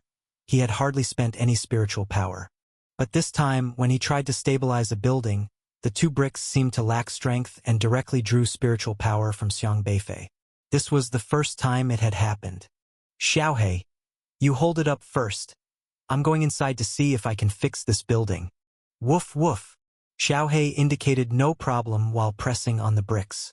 Xiang Beifei took a swift step and disappeared into the void, reappearing in a room on the 13th floor. In the room was a small boy, curled up in the corner in terror, his body covered with golden lines. Beside him, a middle-aged man held him tightly, his own foot severed by spatial rifts, blood still flowing, his body pinned by a slab of stone, his face contorted in pain, yet he held his child close. Looking up, Xiang Beifei saw a void-devouring insect poking its head out of a crack in the wall. These insects could chew through space and destroy space-related items, but they couldn't get past the bricks. This thing is really eerie. A desolate beast at the Meridian opening stage can actually tear apart the spatial constraints set by a god-refining stage. Xiang Beifei tried his luck, hoping to see if he could restore the building using the power of return to the original state. But after 2 attempts he gave up, because the amount of spiritual power required by return to the original state was really too high, and most of his spiritual power had already been drained away by a slab. If he were to repair such a large area, he might be squeezed dry and still fall short. Even with the sustained energy from sunflower seeds, it would be too time-consuming. Forget it. Let's rescue the people first. Xiang Beifei first killed the void-devouring insects, then pulled the 2 people out, stopped the bleeding from the severed leg of the middle-aged man, then tossed the pair out of the window. The patterns still clung to their bodies, binding them in the air like a silk thread. He swiftly traversed every corner of the building, rescuing those who were trapped, but for some who had already met their end, dismembered by the spatial cracks, he could only sigh silently and do his best to restore their bodies to their original state. As for their lives, return to the original state couldn't save them. By the building's windows, countless people were intermittently flashing into view, still bound in mid-air by the golden patterns. Soon, the onlookers realized this strange phenomenon and found it incredible. Some well-intentioned people wanted to lend a hand, but as soon as they touched the golden patterns, they themselves were instantly bound, unable to move. "Don't touch it." Xiang Beifei's voice carried over. Now everyone dared not attempt any rescue. What kind of ability is this? So impressive. But if we can't touch it, how can we rescue them? The voice we just heard, why does it sound so familiar? Could it be one of those high-level SSR and UR Awakeners from the Alliance? Right. With such ability, they must be UR level, I guess. They finally came. I thought the Alliance's UR Awakeners were too lofty to care whether we live or die. They've actually lent a hand in time this time. Many people believed that only those with high-level system powers could confine such a large building, and hence only those UR-level Awakeners could possibly help rescue the people. The people below wanted to help but couldn't find a way to do so, though they all craned their necks, eager to see which UR-level Awakener was so swift today. However, what they didn't know was that the person inside the building wasn't a high-level Awakener from the Alliance at all. Xiang Beifei had rolled all the people out of the building and solidified them in midair. Once he was sure no one was left, he had to consider how to deal with the broken building. I have the ability to create a system space. I can temporarily store the severed building inside it. At this point, Su Yang also arrived, and he added, however, the prerequisite is that there must be no void-devouring insects inside the building. Otherwise, my system space will also be destroyed, and the building will fall out again. Go ahead. Just do it. Xiang Beifei had already killed all the void-devouring insects. He immediately had Xiaohe retract the patterns. Swish! The people in the air began to fall immediately, but Xiang Beifei shouted in a low voice, "Era!" The wooden Kirin reluctantly controlled the plants beneath it, growing rapidly, its vines wrapping around all the people like tentacles. Meanwhile, a mirror appeared in Su Yang's hands, a very powerful item, which was not merely S-level. In Xiang Beifei's knowledge, this mirror was at least an SSR-level system item. He hadn't expected Su Yang to have such a thing. But at the moment he didn't ask much because the mirror quickly enlarged, becoming like a lake's surface, spanning hundreds of meters. The broken building struck the mirror surface, rippling gently. Yet it didn't hit the nearby buildings but instead sank into the void like it was sinking into a lake and disappeared. And Xiang Beifei had already flashed into Su Yang's system space, in order to ensure that there were no remaining void-devouring insects inside the fractured building. So he shattered the building with a palm in the needed mirror space, reducing the entire building to dust in an instant. Wrecking is easier than rescuing people, after all. Xiang Beifei couldn't help but curl his lips, as at least the act of crushing the building with a palm didn't require too much concern. Lu Hong's eyes lit up, and he nodded. That's right, many civilians, because of living in inland cities, have a superficial concept of desolate beasts. Most people lack a sense of crisis, so your idea is good. Powerful desolate beasts are commonplace for martial artists, but they are still rare encounters for civilians.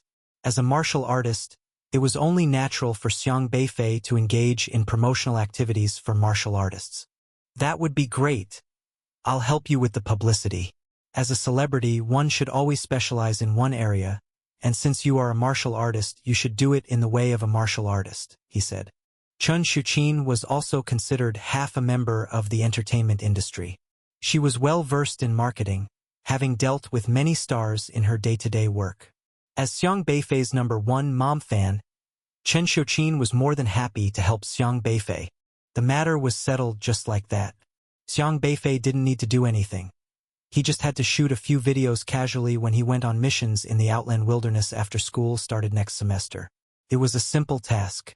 But speaking of which, does she really think she can do whatever she wants with my fame?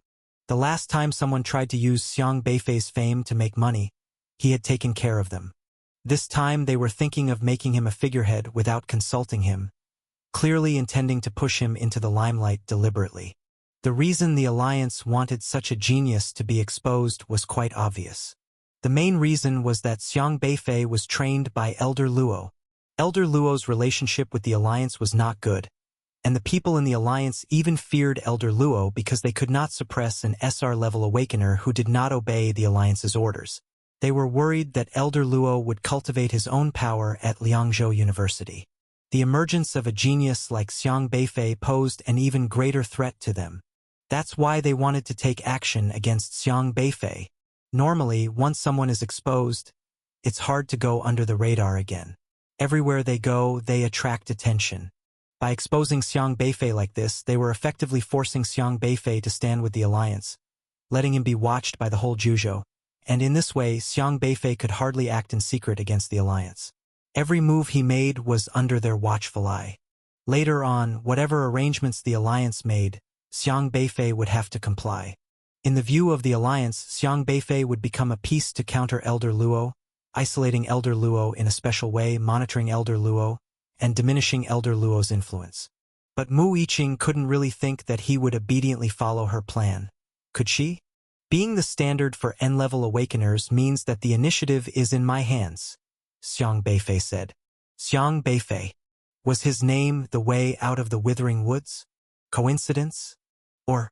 Xiang Beifei felt unreality wash over him. His father, whom he had not seen since his disappearance, had named him at a time when he should have been just a baby. How could he be so sure that he would encounter Yu Meng? Did he really just offhandedly decide on his son's name? Could he take naming a bit more seriously? This SSR-level system awakener had the power to establish rules. Anyone or anything around her that followed the rules would increase her system value, and she could also gain system value by dealing with matters according to the established rules.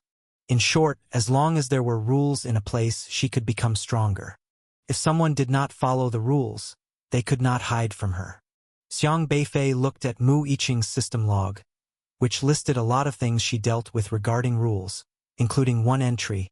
You have formulated the Zhuzhou SR Talent Employment Planning System proposal, which has been approved by the Alliance Planning Minister Zhu Yiji and issued as a rule.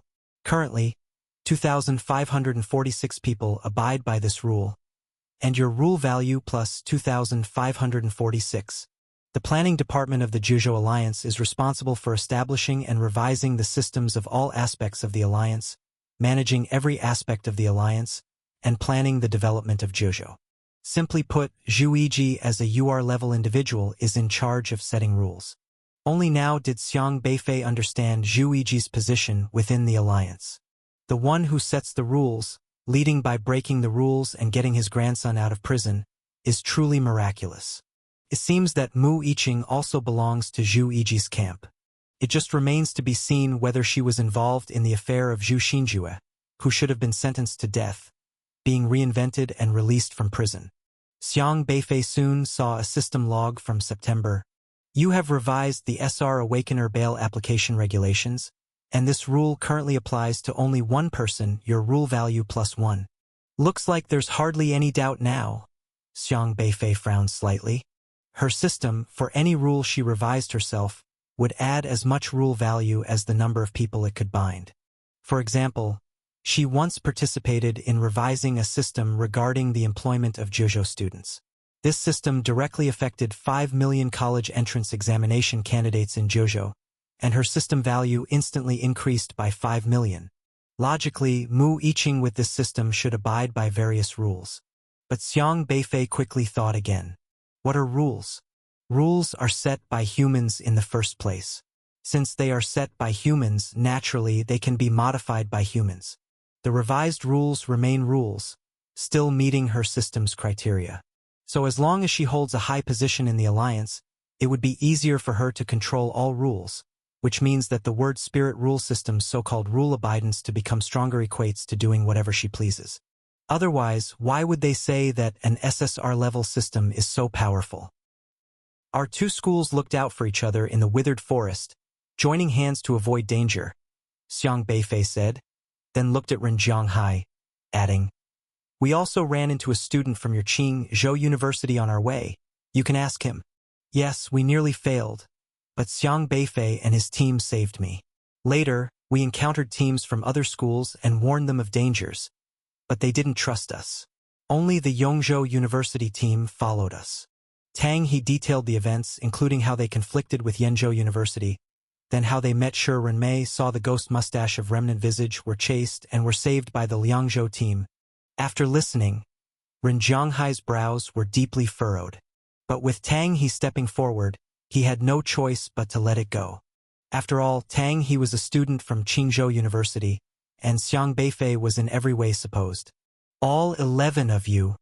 Xiang Beifei didn't ask further, just looked thoughtfully at Tang He.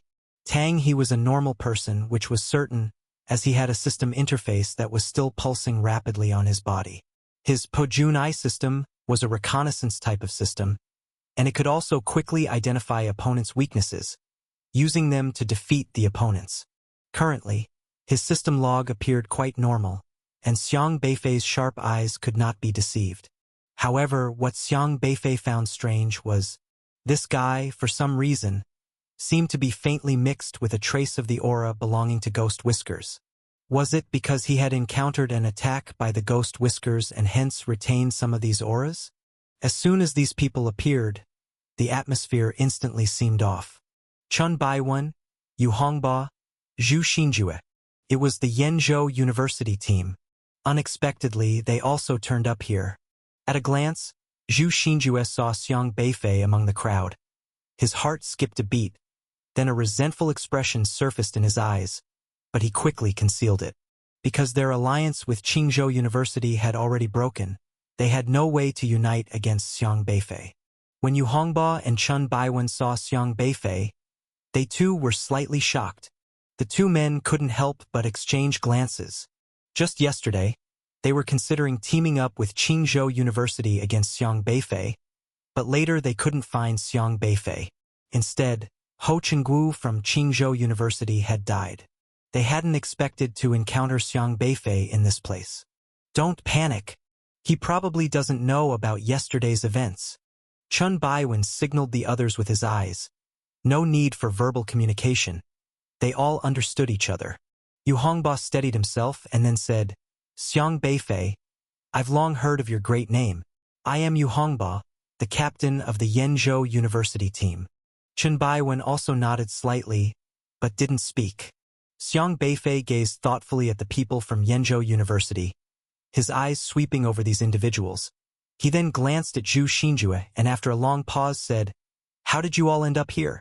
After we entered this withered forest, we realized something was off, so we ran up this mountain. The situation outside is very bad. Did you just encounter those strange tree people too? Yu Hongba asked. That's correct. Xiang Beifei said impassively. Are you all okay? Yu Hongba asked. Not too bad. Xiang Beifei glanced at Tang He behind him. Tang He was from Qingzhou University, and their team situation seemed quite dire now. When Tang He saw Yu Hongba and the others, he also showed a shocked expression. He hadn't expected to meet people from Yenzhou University, especially considering Ho Chengguo from Qingzhou University had died at the hands of Zhu Pengfei. But he didn't dare say much now. He was just a late-stage Qi-controlling SR-level awakener, with no other teammates around. Definitely not a match for these people from Yenzhou University. How long have you been in this withered forest? Xiang Beifei asked. We entered last night, Yu Hongba said. Last night? Have you been here almost a day now? Xiang Beifei was somewhat surprised. Yes, we came here last night.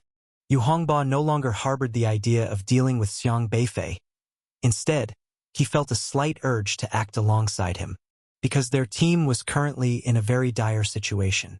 This place was too eerie, and they were trapped, unable to find a way out. Upon seeing Xiang Beifei, hope rose in Yu Hongba's heart. Xiang Beifei was strong.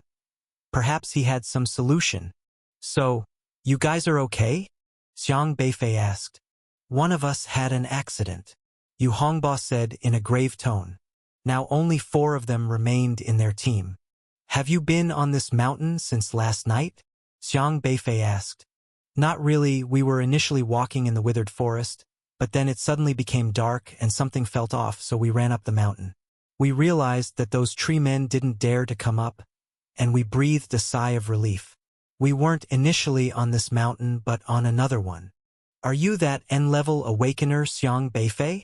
Chun Baiwen, facing Xiang Beifei, had a displeased expression. He didn't really want to come up because Ho Chengguo had lost inexplicably earlier. He hadn't seen clearly how Ho Chengguo had lost. If he were to lose to an N-level student, his reputation would almost be ruined. However, if he didn't face Xiang Beifei in battle, others would consider him a coward, indirectly proving that he, a venerable SSR-level awakener, was afraid of an N-level. That meant Xiang Beifei essentially won without fighting. Indeed, like Ho Chengguo, he initially looked down on Liangzhou University for recruiting N-level students and was persuaded by other universities not to go to Liangzhou University. Chen Baiwen, having chosen to reject Liangzhou University initially, proved he was a haughty SSR level. How could he not prove himself? Xiang Beifei simply looked at Zhu Xinjue calmly, but a murderous intent surfaced in his eyes. Last time, he hadn't killed this person, but facing what was clearly an intent to kill him, he must kill Zhu Xinjue this time. However, as soon as he spoke, he felt his knees bend, and snap. He suddenly knelt before Xiang Beifei. Zhu Xinjue and others were also stunned. Ho Chenggu, what are you doing? Chen Baiwen asked in astonishment. Ho Chenggu was shocked by his own actions as well. Why did he kneel? Wasn't it agreed to let Xiang Beifei off the hook? Why was it him who knelt instead? Ho Chengwu's face turned beet red, and he angrily tried to stand up but found that no matter what, he just couldn't stand up. But just then, Ho Chenggu, with sharp eyes, suddenly spotted Xiang Beifei's figure and immediately yelled, "He's over there!" This time everyone saw clearly. Xiang Beifei was a real person. Others also saw Xiang Beifei, but because of the flood, they had a hard time freeing themselves. "You Hongba, you help us watch these SR. The few of us will deal with him," Ho Chenggu shouted. All right, Yu Hongba had to take care of his subordinates. Otherwise the SR would be directly submerged by the flood. Zhu Xinjue's eyes showed a hint of ruthlessness.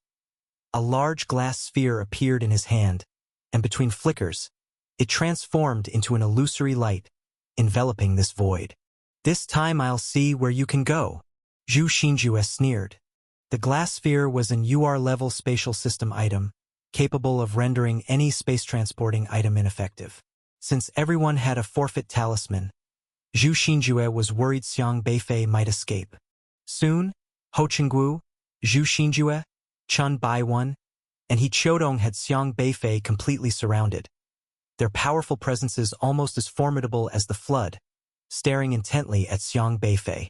"Xiang Beifei, even though I know you are strong, now that there are 4 of us, I still advise you to forfeit." He Qiudong wasn't aware of Zhu Xinjue's plan. Her aim, like Chen Baiwen's, was merely to force Xiang Beifei out of the contest. Lady Qiu, despite her extreme loathing for Xiang Beifei, dared not do anything to him. There were countless civilians around. It was impossible to suppress them all at once. As a UR-level executive, she naturally had to consider her reputation. But most importantly, she feared Luo Yunxian. Xiang Beifei couldn't be bothered with Lady Qiu and simply explained the pros and cons of the situation to the civilians. "All right, Mr. Xiang Beifei, we'll listen to you. Yes, you saved us all, we'll follow your lead. Whatever you say, we'll do." Many people believed in Xiang Beifei without a doubt. After all, it was Xiang Beifei who had saved them, not Lady Qiu.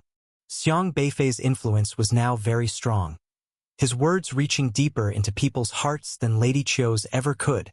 With a dark expression, Lady Qiu just snorted coldly, turned around, and left, not wanting to stay any longer. Soon, the nearby buildings had all been checked, but the deep underground hadn't been completely investigated yet, so before ensuring safety, the system's snail dwelling could no longer be inhabited. As for where those homeless residents would be relocated and how they would be compensated afterwards, it was up to the Alliance to handle, something unrelated to Xiang Beifei. If the Alliance couldn't even manage such matters, then it had no reason to exist. Xiang Beifei helped those with relatively serious injuries recover, and then, amid a chorus of grateful voices, he and Su Yang left together. In a park, Xiang Beifei stopped by a stone table and sat down on a resting stone bench. "Sit," Xiang Beifei indicated. Su Yang, unreserved, sat down on the stone bench opposite Xiang Beifei. "Now you can explain," said Xiang Beifei. "What do you want to know?" Su Yang asked. "Anything?" Xiang Beifei stared at Su Yang. "Like why, when I had just awakened my system, you controlled a mutant dog to test my cultivation?" Su Yang's face froze slightly, then he said, "When did you know that mutant dog was mine? I remember not showing you that kind of mutant dog during your lessons." He was also a very cautious person, having remained undetected at Liangzhou University as a member of the Unrestrained, which said it all. During his lessons with Xiang Beifei, he hid himself very well, trying not to arouse Xiang Beifei's suspicion. "What do you think?" Xiang Beifei retorted. Su Yang was taken aback, then suddenly understood. "You recognized me in the first Desolate Beast Anatomy class?" Xiang Beifei did not answer, but continued to look at him calmly. Su Yang touched his forehead, saying bitterly, "No wonder during the first anatomy class, your words, your questions were so sharp. I should have realized earlier." During the first class, Su Yang had planned to let Xiang Beifei share how he had killed the triangular thunderkite, but Xiang Beifei directly led the discussion to probe Su Yang's abilities, leaving Su Yang somewhat flustered. But at that time, Su Yang simply assumed it was just Xiang Beifei's character, and never thought that a student who had just awakened his system as an N-level could recognize him. "You knew who I was since the start of school last year, yet you were able to wait for a year, quite patient indeed." Su Yang couldn't help but say, "You've been patient enough, hiding out at the school for so many years," Xiang Beifei replied. Stumped, Su Yang didn't know what to say for a moment and could only manage a dry laugh. After a while, he finally said, "I know you're suspicious of my identity, but the real unrestrained and what you understand about the unrestrained are different." When he spoke the word unrestrained, his expression became much more solemn. The unrestrained organization has existed since ancient times. Not long after the alliance was established, our organization was also formed. The existence of this organization is to overthrow the alliance's system where system rank determines everything. Su Yang was forthright. The unrestrained was indeed set up to oppose the alliance. It was a fact with no need for denial. Initially, the alliance was established to unite all humans to fight against the desolate beasts.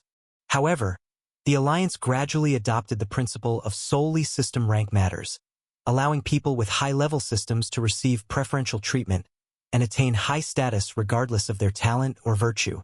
Many who were unworthy held positions of power, able to oppress the civilians. Judging talents based on system rank, a person's fate is sealed from the age of 18 when their system awakens. No matter how hard they work in the future, once they're branded with the N, R, or even S rank, they are doomed to obey the orders of high-level awakeners. System rank decides our status in Jojo, which means our empowering systems serve as shackles, binding each one of us. Low-level awakeners face discrimination in every aspect, be it finding jobs or living life, subdued by those with high-rank systems. Su Yang's tone was also quite indignant. Even as an S-class, one receives preferential treatment in college entrance exams and employment, but when faced with higher-level awakeners, one still has to bow down reluctantly. But where there's oppression, there's resistance. Many lower-level awakeners are not content with their destinies being decided by the system at the age of 18. They long for more choice, to break free from the shackles the system's ranking has placed on them, to truly shape their own destinies by themselves, and not be oppressed by the system's ranking for a lifetime. Unrestrained, unfettered. What you understand as unrestrained is being free from the Alliance's restraints, wanting to stand apart from the Alliance. But real unrestrained means being free from the system's restraints, wanting to be a free human being. Su Yang paused for a moment, a spark seeming to light up in his eyes. That's the origin of unrestrained. His voice was filled with an indescribable resolve, his creed, as well as the goal he was still trying to achieve to this day. Although this goal seemed very faint, he still harbored zeal, defied convention, and sought for that glimmer of hope in the darkness. However, it seems your situation in Unrestrained isn't very optimistic now, Xiang Beifei commented. Unrestrained has nothing to do with those desolate beasts. Even if we want to overthrow the system-centric regime of the Alliance, we always remember that we are human and wouldn't do anything that would destroy humanity, Su Yang explained. You want to overthrow the Alliance, but were you overthrown by Ghost Mustache of Remnant Visage first? Xiang Beifei raised an eyebrow. Su Yang's expression showed a bit of embarrassment. It's a tragedy. Our organization encountered an unexpected incident. Su Yang sighed. You must have heard about Jiaoluo, right? The legendary Supreme Hacker and UR-level Supreme Awakener, who could completely control all of Zhuzhou's technology with his hacking skills. Any electrical device that could be powered on could be controlled by him. He was a person who gave the Alliance a massive headache. However, according to the rumors outside, Jialuoluo was later defeated by the Alliance's super AI god. But it's not completely fair to say that Jialuoluo was unjustly defeated. After all, behind God, this AI, were many UR-level awakeners. Jialuoluo was essentially defeated by over a dozen UR-level awakeners of the same realm. And then, Xiang Beifei asked, 13 years ago, Jialuoluo was the leader of the Unrestrained organization. Actually, what the Alliance presented as a noble battle between hackers wasn't so mystical. At that time, he simply chose to do something, but it was precisely that thing that led to his disappearance. What thing? Xiang Beifei inquired. Back then, my rank wasn't high enough to know what it was. Su Yang shook his head.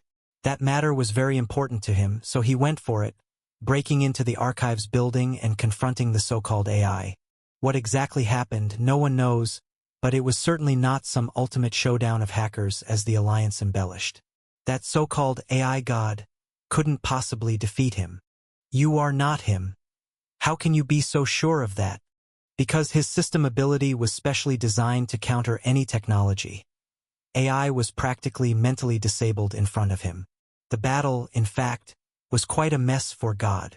The reason is simple, all the data God was guarding was transmitted out. I still have all the backup data of the Alliance here, and we're well acquainted with many of the Alliance's top echelons. Su Yang was quite proud when mentioning this.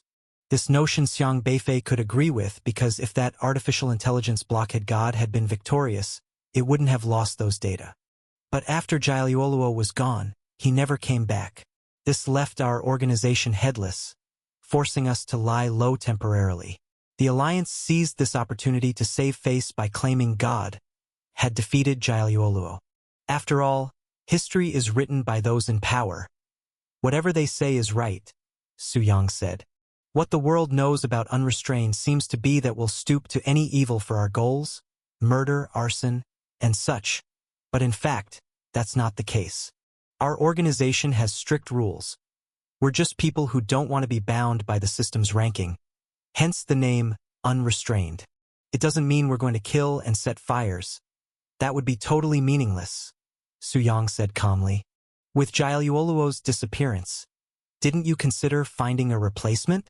Does your organization only have one UR-level awakener? Is that not a bit pathetic? Xiang Beifei questioned. If you were a UR-level system awakener, would you give up your lofty system ranking and join an organization dedicated to overthrowing that very system ranking? Su Yang retorted.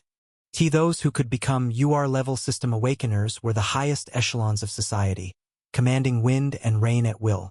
Not everyone was like Jialuoluo, willing to forsake their UR-level status for the sake of being a free person. So there are no other UR levels? No UR doesn't mean we don't have Heavenly Connection Realm experts. We had 2 Heavenly Connection experts at that time. But the problem is that in Jialuoluo's last order, he didn't instruct one of these 2 to become the leader. Instead, he directed us to find someone else as our new leader. A surprise for us, since that person wasn't even a member of Unrestrained, just an outsider. Su Yang still found this matter puzzling. Xiang Beifei slightly frowned. Who is that person? Xiang Tianxing. You're very surprised, aren't you? Su Yang sized up Xiang Beifei's expression. Why be surprised? Xiang Beifei countered. Su Yang was taken aback. I thought. That's just what you thought. Xiang Beifei replied calmly. This? Su Yang didn't know what to say. Normal people, upon hearing such news, would definitely not be able to remain so composed. Especially since it concerned their own father, their expressions would have changed at least a little. However, Xiang Beifei's expression was undisturbed. Su Yang couldn't tell at all what he was thinking. I can't see through you, Su Yang said with a wry smile. Xiang Beifei neither agreed nor disagreed. So far, as long as he hasn't met Comrade Xiang Tianxing, then anything regarding him could be approached with calm. What happened after that? Xiang Beifei asked.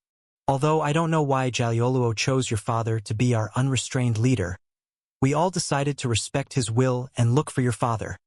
And the two Heavenly Connection Realm individuals had no objections to this decision. They wouldn't come forward to lead and are willing to request an outsider. Everyone in our organization came together for a common goal. As long as it can realize the vision of unrestrained, the two seniors will abide by it. If they coveted the leader's position and fought over it after Jalioluo's death, then why wouldn't they just directly join the alliance? With their strength, what position couldn't they obtain in the alliance? Would they need to compromise within unrestrained? What could unrestrained offer that the alliance could not? Su Yang spoke very seriously. He had to emphasize what unrestrained meant.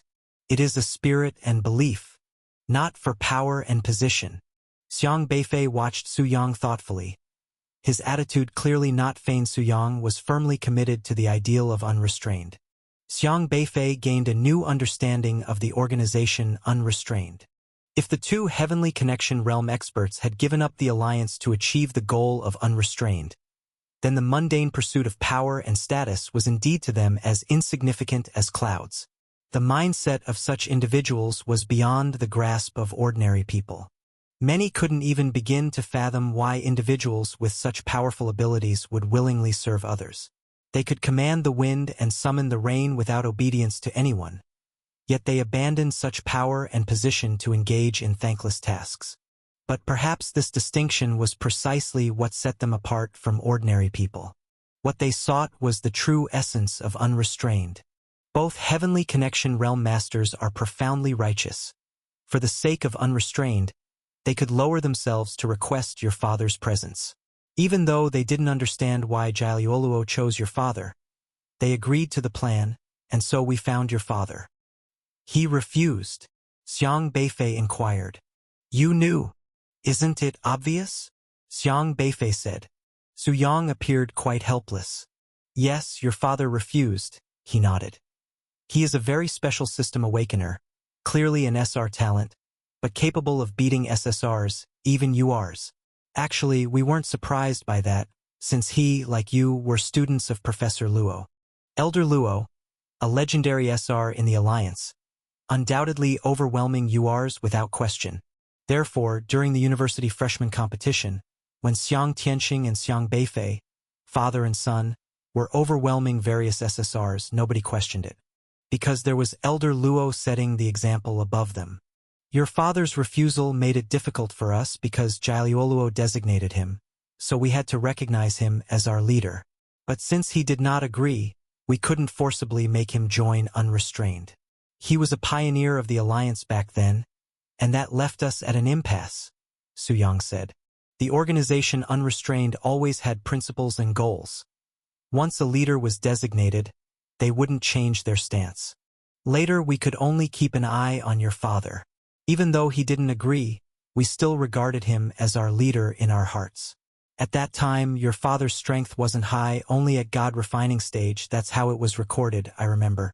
Senior Hellion and Senior Mu, in order to ensure his safety, were even willing to secretly act as his bodyguards.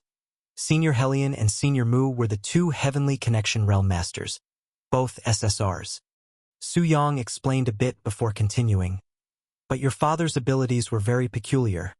Senior Hellion and Senior Mu would often inexplicably lose track of him. Keep in mind they were two masters of the Heavenly Connection Realm. Yet they were constantly outmaneuvered by your father. It was then that we understood that Lord Jalioluo's choice was indeed correct.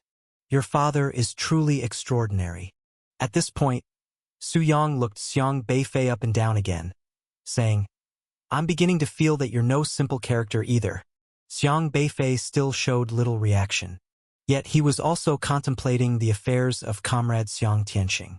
Because if it were Xiang Beifei, he too had the ability to shake off those Heavenly Connection Realm Masters. But he had his own capabilities. What were Xiang Tianxing's abilities? Su Yang didn't know what Xiang Beifei was thinking, and he continued, About 7 years ago, your father suddenly came to us on his own initiative, which excited us. It was the first time he had come to our base. However, your father only consented to meet with Senior Hellion and Senior Mu at the time, The two seniors were also delighted. The two seniors went to meet your father, asserting themselves as subordinates, lowering their status, just hoping that your father would take over the position. We're not clear on what exactly was discussed at that meeting, as it was only the three of them present, but regrettably, your father did not accept the role. After he left, the seniors looked quite grave and told us nothing. All we knew was that a week later, they entrusted the management of Unrestrained to others, and then left Juzhou mainland, heading to the outer domain wilderness. What did they go to the domain outside wilderness for? Xiang Beifei inquired. Su Yang shook his head. That's not something I have access to. I only know that Senior Helion and Senior Mu said they had something to do, and that was all. However, after both seniors went to the domain outside wilderness, they never returned. This matter had a significant impact on their organization. Originally, our discipline within the Unrestrained organization was strict, and even though the seniors were not present, we were still operating in an orderly fashion. However, 7 years ago, the beast tide erupted. The ghost mustache of Remnant Visage for some reason infiltrated our base. They were very strange and extremely powerful, and they took control of the people who were left to guard our base, Su Yang said. Su Yang's expression turned instantly somber as he recalled the beast tide from 7 years ago. When the beast tide erupted, facing a life-and-death situation, the Unrestrained chose to put aside their grievances and join the Alliance's guardians to fight the beast tide together. After we repelled the beast tide, the remaining members returned to the base, but unexpectedly, the base had issues. Everyone was unprepared, and those strange, desolate beasts were also very good at hiding. Slowly, they began to strike at us. Many of us didn't realize it until it was too late. Su Yang sighed. That beast tide was a devastating blow to the Unrestrained organization. Without powerful beings of Heavenly Connection realm to lead, and with the Ghost Whiskers being particularly cunning and cautious, never showing even a hint of vulnerability, they gradually devoured the scattered members of the Unrestrained all across Juzhou. 2 years later, this Unrestrained had directly become that Unrestrained. There are not many of us Unrestrained left, and up to now, we've basically become a scatter of sand, lacking the appeal to recruit new members. The survivors could only seek help from your father, and fortunately, your father provided us with a temporary shelter. Although he still did not agree to become our leader, he has taken good care of us. But the good times did not last. Su Yang took a deep sigh. Your father disappeared from Juzhou for reasons unknown, heading to the domain outside wilderness, and then he never came back. We remaining Unrestrained, once again plunged into despair. It's as if fate was playing cruel tricks on them. The Unrestrained organization was beset with misfortune. Then, for some unknown reason, 2 seniors of the Heavenly Connection realm also left the Juzhou continent for the domain outside wilderness, and shortly after, they never came back and the pillars of the organization were gone. Following that, the beast tide erupted, and the Unrestrained members were switching the beams with pillars by the ghostly visage, almost completely wiped out. Just when the new leader decided to take them in, it wasn't long before the new leader also went to the domain outside wilderness and then disappeared. The remaining Unrestrained were completely bewildered. They had lost their leader, lost their pillars, and had no idea what to do next. To say they were unrestrained, yet their base had changed hands. To say they were not unrestrained, and yet they were the true unrestrained. Did someone in your organization awaken the unlucky system? How come all the unlucky things happened to you? Xiang Beifei couldn't help but say. Truth be told, if someone had awakened a system that turned misfortune into strength, causing trouble within the organization, it would make sense. Su Yang gave a wry smile, unsure of how to answer this question. So now we only have you, he said, looking hopefully at Xiang Beifei. Me? Xiang Beifei raised an eyebrow again. Regardless of whether your father acknowledges it or not, we all regard him as our leader. But now that he has disappeared, we the survivors need to consider finding another leader. After thinking it over, the only person we could turn to is the leader's son. We have been hesitant because Lord Jiaoluoluo did not leave any instructions. But your performance has made us realize that you share many similarities with your father. Everyone agrees that after you graduate from college, we would like you to be our leader, said Su Yang. Su Yang was not joking. Then you are going to be disappointed, Xiang Beifei said. Su Yang urgently said, we can unconditionally obey any order.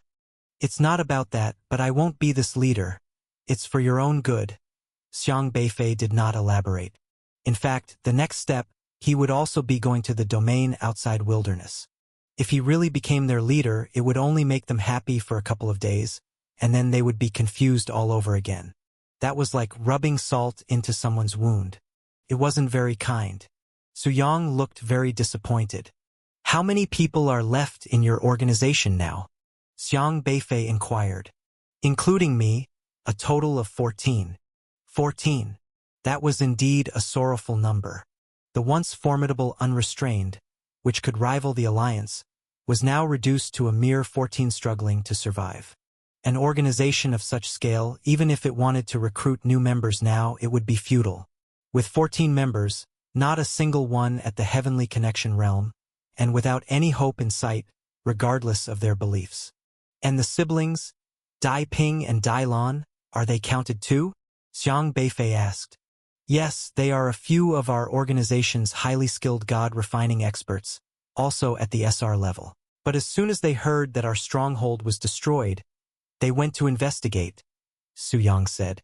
Unrestrained within unrestrained, acting as undercover operatives. This was indeed a novelty. If they were undercover, why hadn't they mentioned anything as big as the beast eggs? Xiang Beifei asked. Actually, they have been trying to stop the ghost mustache of Remnant Visage all this time, Su Yang said. From what I know, when the ghostly visage began deploying the beast eggs, they started to sabotage them. As far as I know, they destroyed a total of 394 locations. 401 now. At that moment, a tall woman wrapped in an overcoat walked out from under the camphor tree at one end of the park. Xiang Beifei looked up indifferently at this person. It was Dai Lan. Su Yang told us you were here, Dai Lan said with a beaming smile. My brother and I came together. I came alone. Dai Ping responded coldly, walking over from the other side. He hadn't walked with Dai Lan, but instead made a point of coming from a different direction. Dai Lan cast a resentful glance at her older brother. The siblings, one with the Lone Ranger system, and the other with the In Pairs system. The sister liked to cling to her brother, but the brother always preferred to be a lone wolf with an aloof air. Have you dealt with it? Su Yang asked. So far, it's just a drop in the bucket. Lin Long deployed the beast eggs, not only sending us but also hundreds of their other accomplices. The number of beast eggs we could destroy was limited, Dai Ping said solemnly. After all, it's the entirety of Jojo. We've done our best. Dai Lan spread her hands. So, he knows everything? Dai Ping asked Su Yang. Yes. I've told him everything that needs to be said. Su Yang nodded. Then, Dai Ping looked at Xiang Beifei. No ideas, Xiang Beifei stated. Dai Ping fell silent. They had been looking for a true leader, and now it seemed this leader was like a hot potato. No one wanted to take up the role. And on their own, they couldn't see where hope lay, as none of them had the ability to lead, which left them feeling very lost. But you have the ability to single-handedly storm into the unrestrained organization and kill all the ghostly visage. Something no one else can do. If that doesn't qualify you to be our leader, we don't know who else could possibly be qualified. Dai Lan stepped forward, looking at Xiang Beifei with a mix of shamelessness and persistence. We don't want to wander anymore, whether you have plans or not. You are our leader. We're sticking with you. I'm even willing to offer myself to you if necessary. But just then, Ho Chenggu, with his sharp eyes, suddenly saw Xiang Beifei's figure and immediately shouted, He's over there! This time everyone saw clearly. Xiang Beifei was a real person. The others also saw Xiang Beifei, but because of the flood, it was difficult for them to move freely. Yu Hongba, take care of these SRs for us. We'll go deal with him, Ho Chenggu shouted. Okay. Yu Hongba had to take care of his subordinates.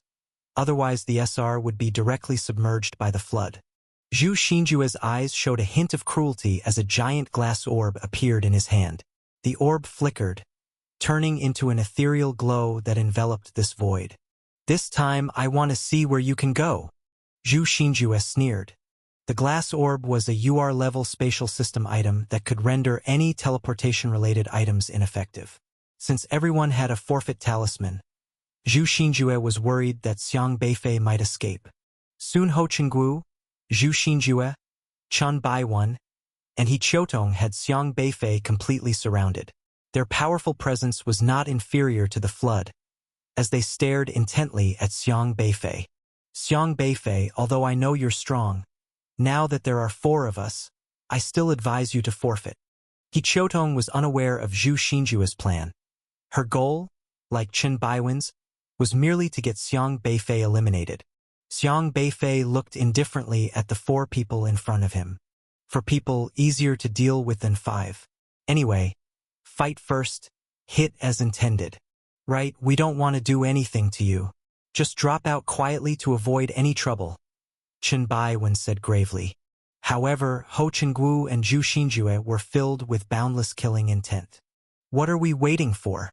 If we want him eliminated, we need to take him down first," Ho Qingguo exclaimed. This time, facing Xiang Beifei, he felt confident enough since the last time at the arena. He wasn't sure why he had lost, but now it was 4 against 1. No matter how strong Xiang Beifei was, Ho Qingguo viewed him as a dead man this time. Ho Qingguo gritted his teeth and said, "Today, you're going to pay the price."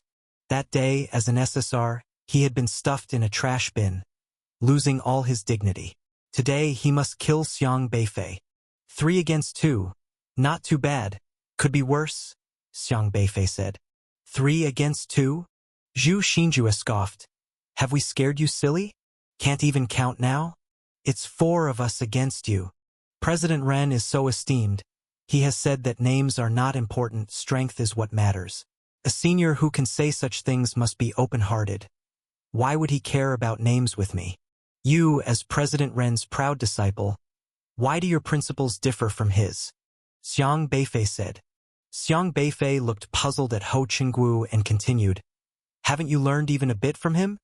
His remarks were seamless, first sarcastically mentioning Ren Zhanghai, then immediately elevating Ren Zhanghai to a high position, preventing Ren Zhanghai from reacting to Xiang Beifei's jest about names, and subtly demeaned Ho Qingguo right after. "You!" Ho Qingguo was so enraged by Xiang Beifei that his face turned red and his ears burned. In midair, Li Zimu stood there, surprised at the people below, and said, "They actually can't tell." The flood here was a transformation of Li Zimu's poetry realm.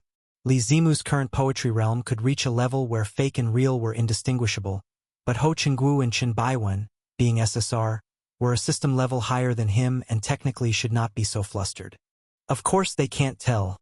None of these people are spiritual system awakeners, Xiang Beifei said. Xiang Beifei's spiritual power was attached to the poetry realm created by Li Zimu. Hence, even though Li Zimu was only in the later stages of chi controlling, the flood he created had the power of the meridian opening stage. As for the suppression by system level with Xiang Beifei present, the so-called superiority of the SSR system was just a decoration. He had specifically asked Li Zimu for help to trap these people. But as they walked along, suddenly a fork in the road appeared. Xiang Beifei's shadow reappeared at the fork, but then disappeared again on this path. "Which way should we go?" Ho Qingguo asked Chen Baiwen urgently. "Don't know, no traces." Chen Baiwen shook his head. "Forget it. Let's split up. It will be faster," Zhu Xinjue said. "Splitting up will just mean spreading our strength thinner. If we encounter Xiang Beifei, do you really think we stand a chance?" Chen Baiwen asked. "Xiang Beifei is clearly being pursued by that desolate beast. How could we not have a chance if we encounter him?" Zhu Xinjue said. After discussing for a moment, they finally decided to separate, but all agreed to signal the others upon encountering Xiang Beifei. If they couldn't find anyone in half an hour, they would regroup here. To ensure mutual trust, they mixed people from both sides. Zhu Xinjue and Yu Hongba, He Qiutong took one path, while Chen Baiwen and Ho Qingguo took another. Ho Qingguo and Chen Baiwen, with 3 SRs, took the left path, and while Chen Baiwen seemed preoccupied, Ho Qingguo still warned, Don't forget our agreement. Xiang Beifei, having somewhat understood, said, digesting memories? Desolate beasts that consume the brains of other desolate beasts sometimes can acquire the memories of those they've eaten, meaning the experiences and sights of the devoured beast could be digested by another. If this green caterpillar was squashed by Long Guoqing, then it implies that the green caterpillar saw Xiang Beifei and his people. Even if the green caterpillar couldn't understand human language, the images and scenes would still remain in its mind. What exactly did they say when they encountered the green caterpillar? Could it have remembered? Eating the brains of other desolate beasts to compensate for their own deficiencies and broaden their knowledge, these kinds of beasts would inevitably grow more intelligent the more they ate. Desolate beasts that are strong but simple-minded are not frightening. It's the intelligent ones that are truly terrifying. For now, it's uncertain what kind of impression of these people the green caterpillar, stepped on by Long Guoqing, actually left behind. Li Zimu's stone huts were stacked up, providing individual rooms for everyone. There were no beds, no blankets.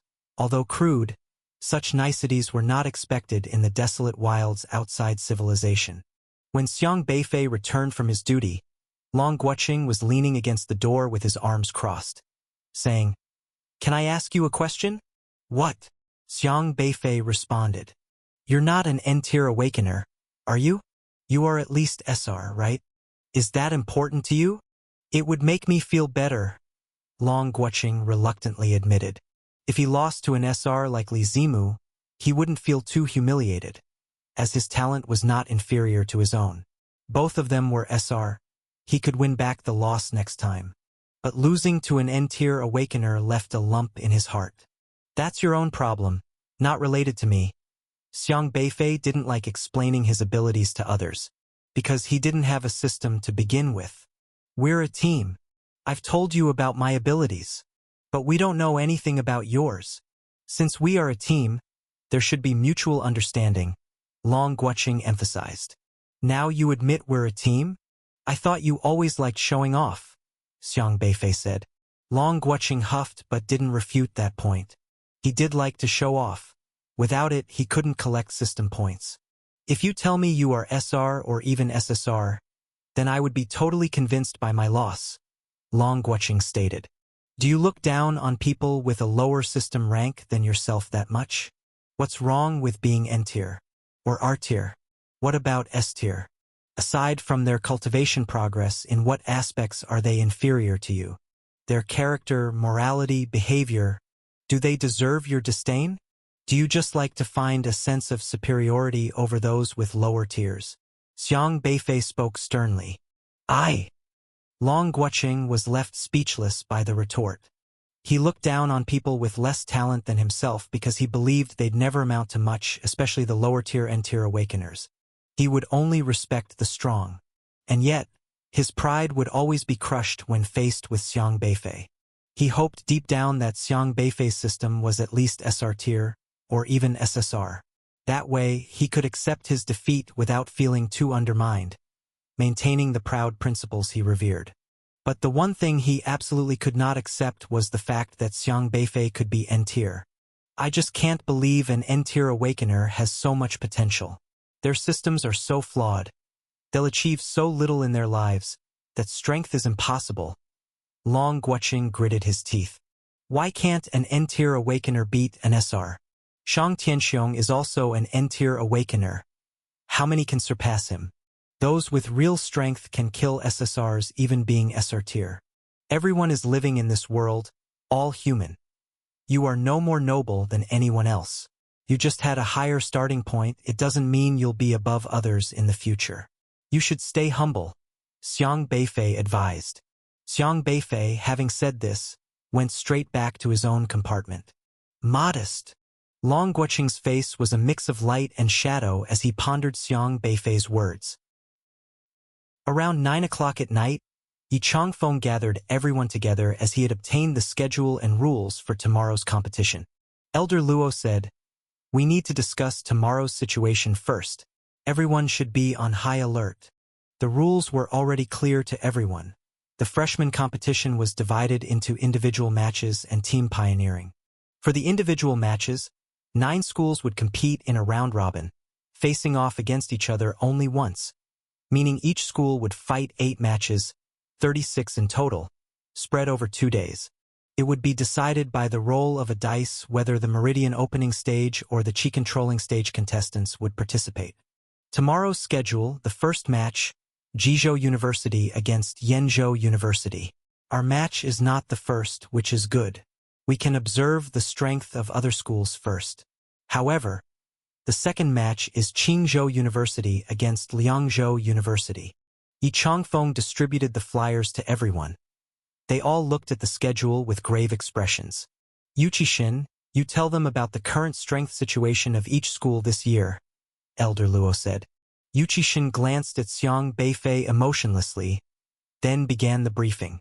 But as the rules stipulate, a person can compete in no more than 2 matches, so we'll need to analyze the situation with other teachers and then decide how to allocate which of you 5 will enter the matches and against whom, Yuchi said. This was like a game of competing horses, but not quite the same. During those races, there were 3 rounds to show one's prowess, while here, schools only had 1 round against each other, which was mostly luck-based. Generally, you'd hope that other schools first deal with the strong students from another school, using up their 2 turns so that when it was your turn, they'd have to send weaker students. Take Qingzhou University and Liangzhou University, for instance. Qingzhou University had 2 SSRs this year, each needing to compete in 2 matches, meaning their 2 SSRs could fight at most 4 matches in total. Thus, Yi Changfeng hoped that Qingzhou University would use all 4 opportunities of the 2 SSRs against the other 7 schools. So by the time it was their turn, those chances were gone and they'd have to face SR-level students instead, increasing their chance of winning. However, all the schools were elites, and the teachers leading them certainly understood this principle. Therefore, the allocation of students for the matches amounted to psychological warfare. Until they competed, no one could be sure if the opponent would send their strongest or weakest. As you should be aware, our school does not have any SSRs this year, which means we're at a disadvantage compared to other schools. In individual matches, it will be hard for you to gain the upper hand. Yu Qixin fixed his gaze on Xiang Beifei. Aside from Qingzhou University, Yenzhou University, and Jizhou University, the other schools also only have 1 SSR, which is just 1 person at the Meridian opening stage. We don't need to worry too much. After all, we have classmate Xiang Beifei, Shiqiao timidly interjected. The situation is not that simple, Elder Luo said. For individual matches, there are only 8 to play, 1 point per match. The total score is very important. But have you considered that other schools will definitely try to secure an easy point for a higher total? And that easy point is almost necessarily taken from whom? Long Guoqing and the others realized the implication. From us at Liangzhou University? The other 8 schools shared a common understanding that Liangzhou University didn't have any SSRs this year, meaning no students at the Meridian opening stage. Therefore, to secure an assured point, they would definitely send an SSR at the Meridian opening stage to face Liangzhou University. Because if their SSR faced a school's SSR, both at the Meridian opening stage, it would inevitably result in a loss for one. If by chance they lost, it would not be worth it. But all schools assumed that every student from Liangzhou University was only at the latter stages of Qi controlling. So sending a Meridian opening stage SSR to face a Liangzhou University that had only Qi controlling students was almost a guaranteed victory. Everyone wanted to pick the lowest hanging fruit, to grab an easy point first.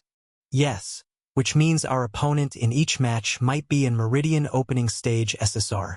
Elder Luo said meaningfully. The region of Jiuzhou is extremely vast. Many people live in big cities, but many also live in the countryside, farming the land, raising poultry, and enjoying a slower pace of life.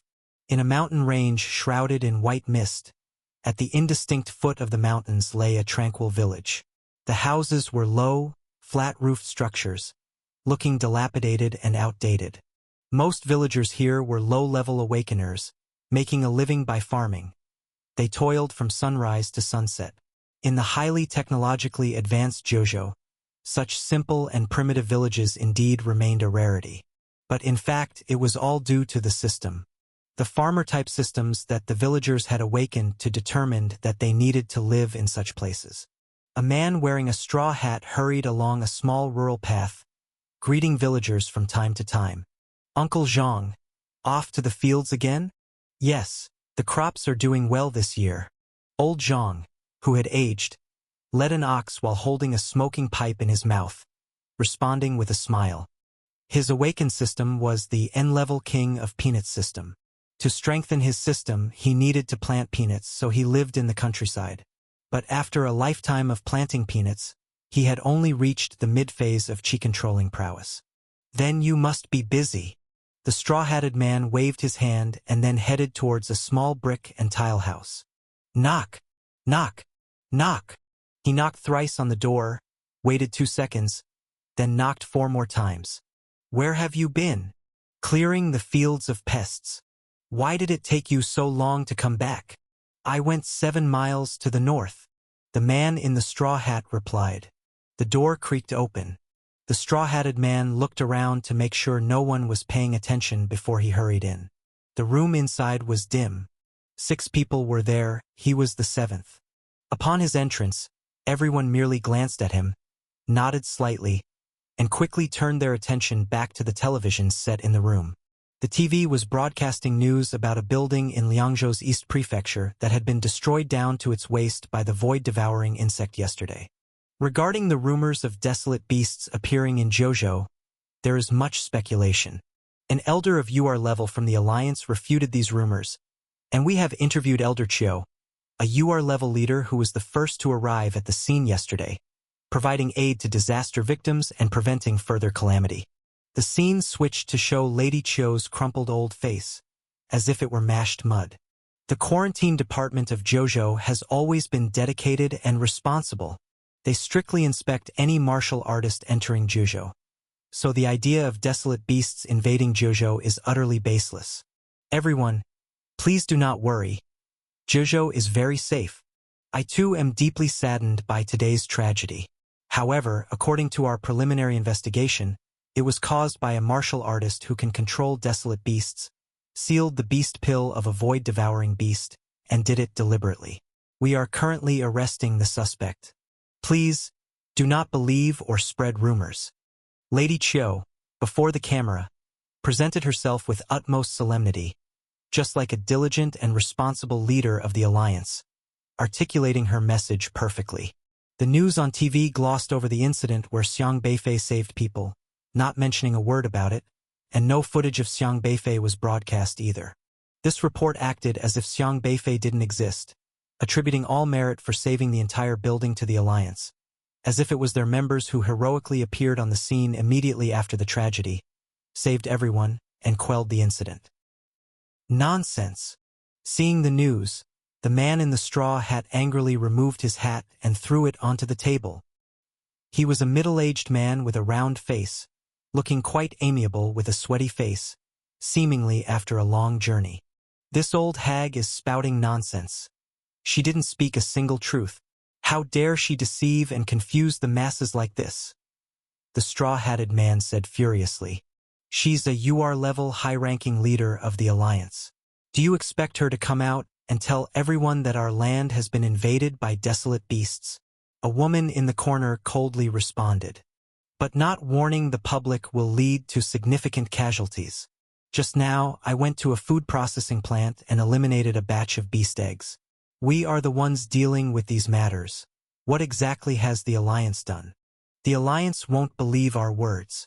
They even failed to mention young Master Xiang saving people.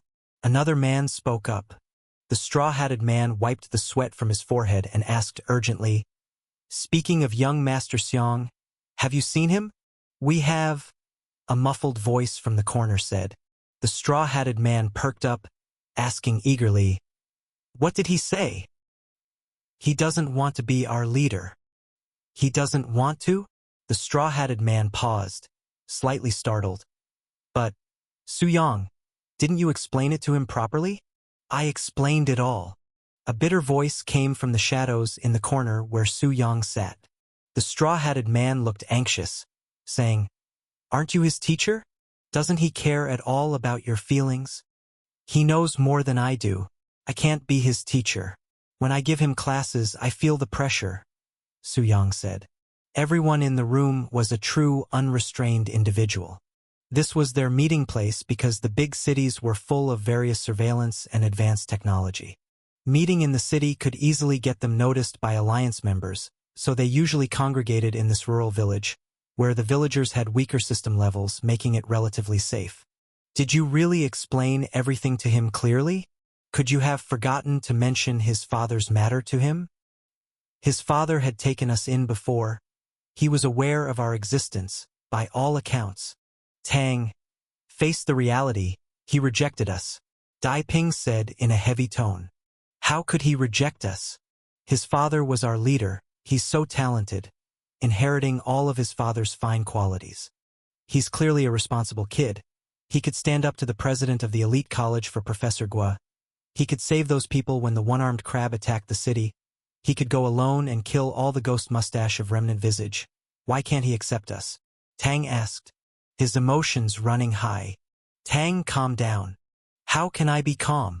We've been waiting all these years for him to grow up, to lead us. We've waited so many years, from his father to him. I thought he was our faith, but why has it come to this? Tang clenched his fists, and even the light in his eyes seemed to dissipate as he asked in a daze. We will still go searching for hope. Tell me, where do we look? Without a clear leader, we have no direction at all.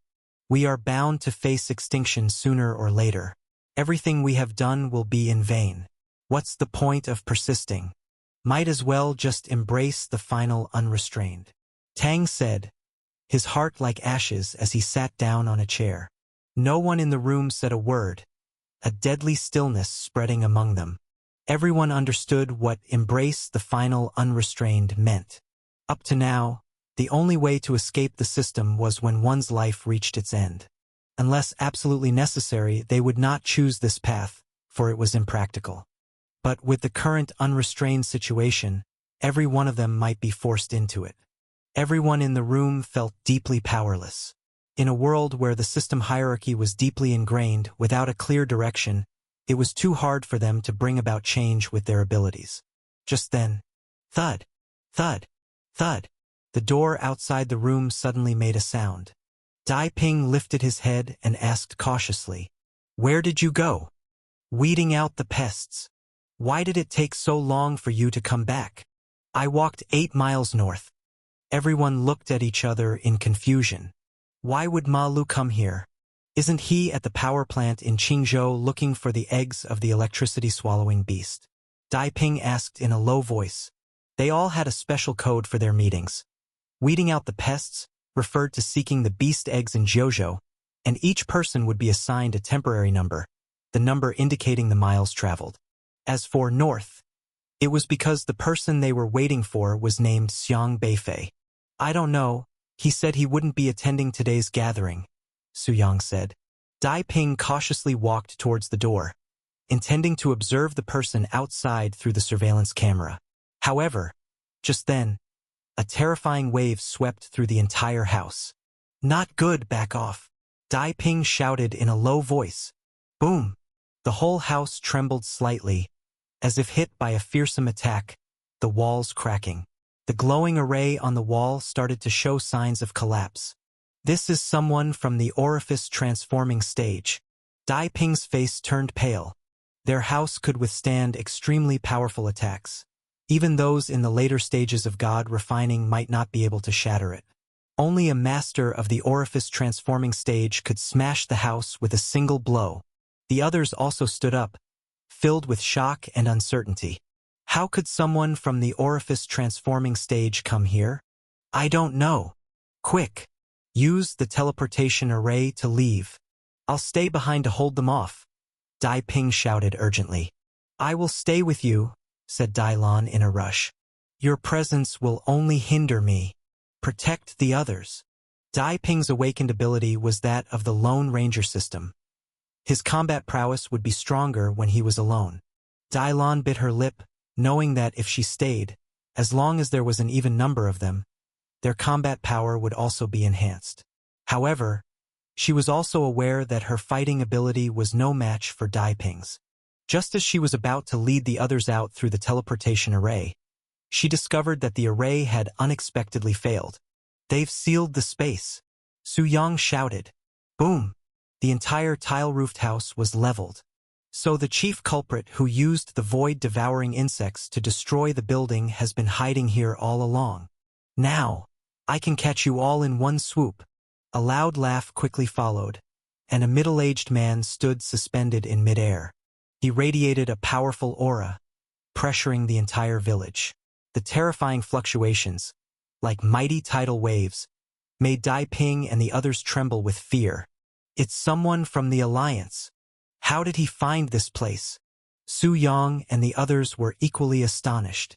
Xiang Beifei temporarily put that matter aside and asked, "By the way, Uncle Kong, are there any houses for rent around your place?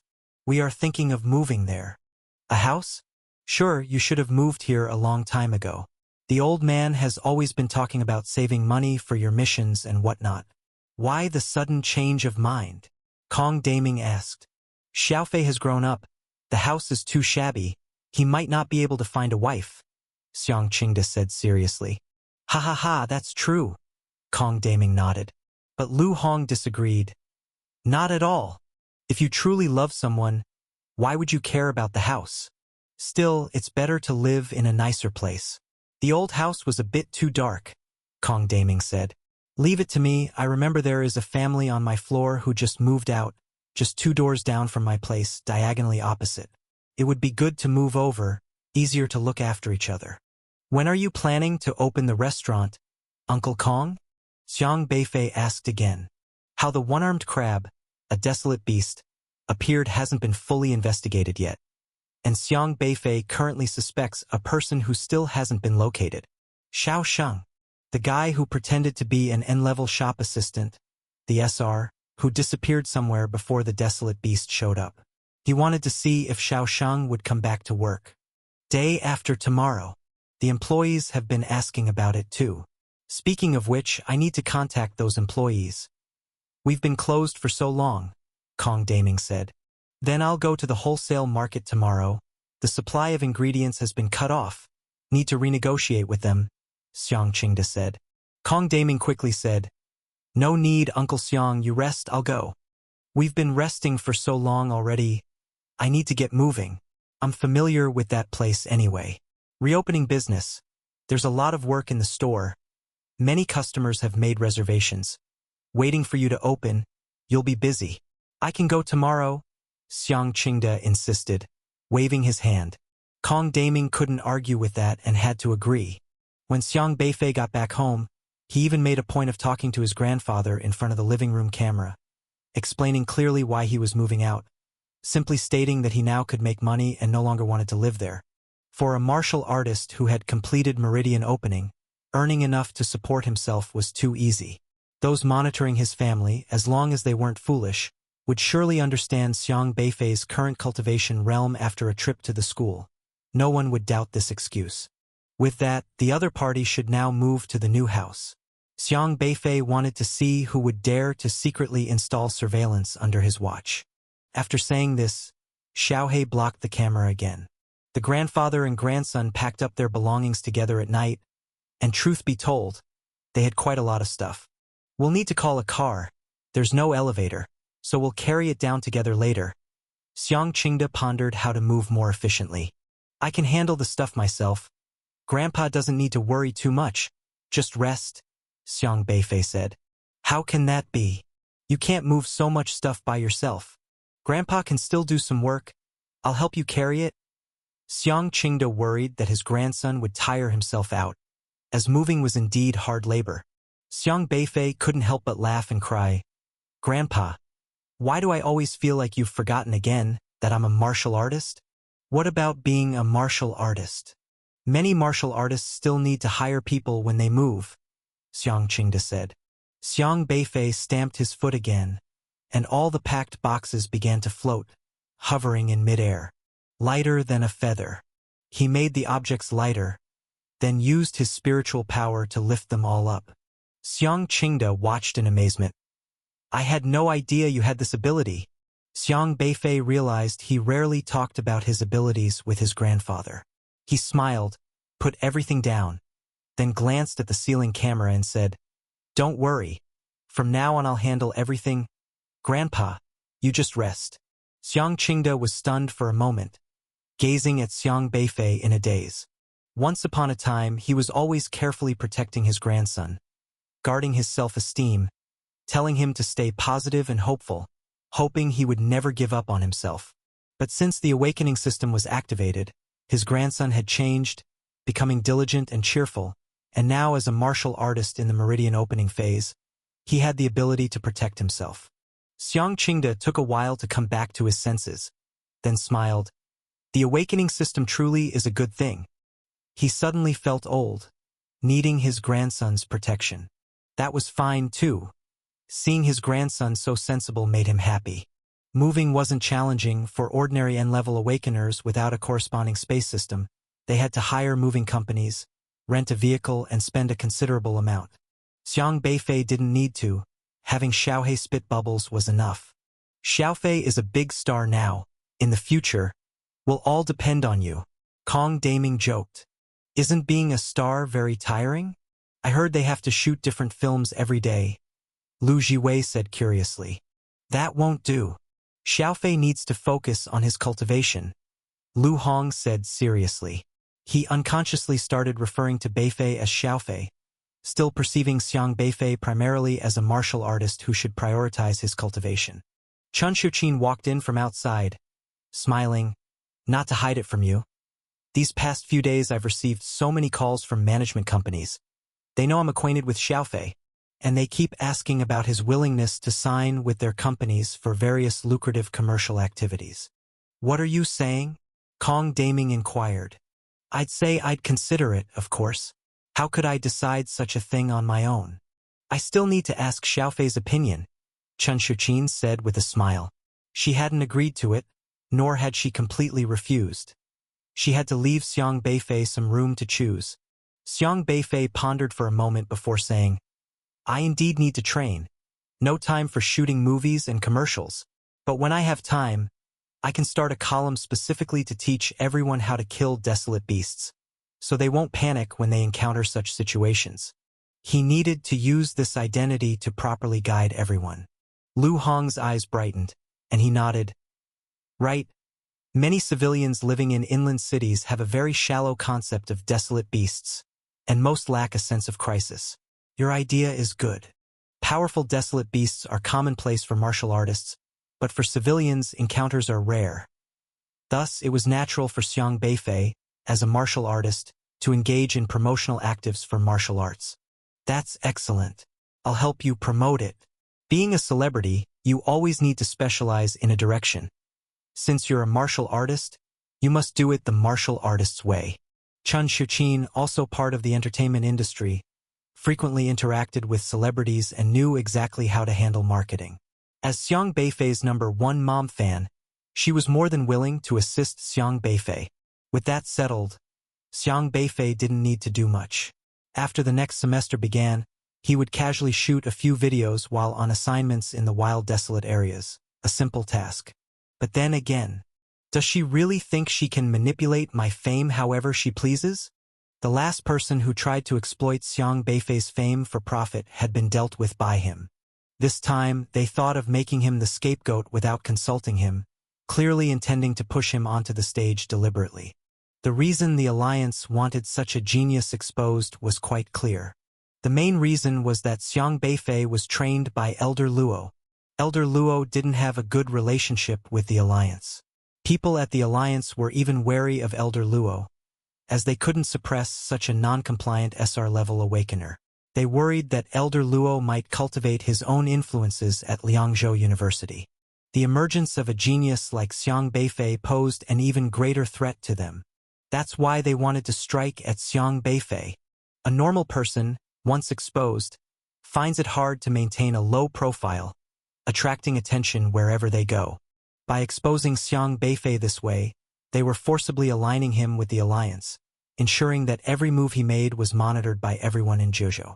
This essentially prevented Xiang Beifei from acting against the Alliance in secret. The alliance would dictate how Xiang Beifei had to cooperate with them moving forward. In the eyes of the alliance, Xiang Beifei would become a chess piece to counter Elder Luo, isolating and monitoring Elder Luo in a unique way to weaken his influence. But Mu Yiqing wouldn't really think he'd comply obediently, acting just as she wished, would she? Becoming the benchmark for N-level awakeners means the initiative is in my hands. Xiang Beifei. Is his name the way out of the withered forest? A coincidence? Or? Xiang Beifei felt very surreal. His long-missing father, who had never met him, named him at a time when he was still just a baby. How could he be so sure he would encounter Yu Meng? Was the name decided offhandedly? Could he take naming a bit more seriously? This SSR-level system awakener had the ability to formulate rules. Anyone or anything around her that adhered to the rules would increase her system value, and by conducting affairs according to the established rules, she could also increase her system value. Simply put, as long as there are rules somewhere, she could grow stronger. Those who don't follow the rules cannot hide in her presence. Xiang Beifei looked at Mu Yiqing's system log, which listed a lot of issues she dealt with regarding rules, including one that read, "You formulated the JoJo system for the selection of SR-level talent plan, which has been approved by the chief planner of the Alliance, Zhu Yiji, published as a rule. Currently, 2,546 people comply with this rule, your rule value plus 2,546. The planning department of the JoJo Alliance is responsible for formulating and amending the systems for various aspects of the Alliance, used to manage every aspect of the Alliance and plan the development of JoJo. Simply put, Zhu Yiji, being a UR-level system awakener, was there to set the rules. Xiang Beifei had only just discovered Zhu Yiji's position within the Alliance. Setting rules, leading the way in breaking them, having his own grandson fished out of prison, truly miraculous. Thus, it seemed Mu Yiqing also belonged to Zhu Yiji. It was unknown whether she participated in the affair, which should have led to Zhu Xinjua's death sentence, that allowed him to change his appearance, be reborn, and leave the prison. Xiang Beifei soon saw a system log entry from September. You revised the regulations concerning SR Awakeners applications for bail, and this rule currently applies only to one person. Your rule value has increased by +1. It looks like there's hardly any escape, Xiang Beifei muttered, knitting his brows slightly. Her system, any rule revised by her could bind as many people as it could, basically adding as much to her rule value. For instance, last time she participated in revising a system regarding JoJo students' recruitment, which directly affected 5 million college entrance exam students in JoJo, and her system value jumped by 5 million. Logically, if Mu Yiqing had this system, she should adhere to various rules. But Xiang Beifei soon thought differently. What are rules? Rules are merely set by people. Since they are set by people, they can naturally be modified by people. The modified rules are still rules, and they still meet her system's criteria. Therefore, the higher she stands in the Alliance, the easier it is to have control over the rules, making the word spirit rule system of handling matters according to rules more potent. In fact, it amounts to acting as one wishes. Otherwise, why would an SSR-level system be so powerful? Our two schools were looking out for each other in the withered forest, joining hands to dodge the danger, Xiang Beifei said. Looking at Ren Zhonghai, added, On our way. We even encountered a student from your Qingzhou University. You can ask him yourself. Yes, we almost got planted there. It was Xiang Beifei and his people who saved me, and later we continuously encountered other school teams, warning them there was danger. But they didn't trust us, only the Yongzhou University team followed us, said Tang He, detailing the events, including how they conflicted with Yenzhou University, then how they encountered Shi Renmei, saw Ghost Mustache of Remnant Visage, were chased, and were rescued by the Liangzhou team. Ren Zhonghai listened, his eyebrows also deeply furrowed. But with Tang He standing up, he could only let it go. After all, Tang He was a student from Qingzhou University, and it made sense for Xiang Beifei both emotionally and reasonably. All 11 of you. Xiang Beifei didn't make another inquiry, but looked at Tang He as if lost in thought. Tang He was a normal person. There was no mistake about that since he had a system interface with the system still rapidly updating. His Pajun Eye system was a type of reconnaissance system, and it could also quickly identify opponents' weaknesses and defeat them through those weaknesses. Currently, his system logs all displayed normally, something that could not be hidden from Xiang Beifei's eyes. However, what Xiang Beifei found odd was, this guy, for some reason, seemed to carry a faint scent of ghost whiskers. Was it because he had encountered an attack by the ghost whiskers and thus retained some of that scent? The atmosphere turned strange as soon as these people appeared. Chun Baiwen, Yu Hongba, Zhu Xinjue. It was the team from Yenzhou University. Unexpectedly, they also showed up here. At first glance, Zhu Xinjue saw Xiang Beifei in the crowd. His heart suddenly skipped a beat. Then his eyes briefly showed a resentful expression, but he quickly concealed it.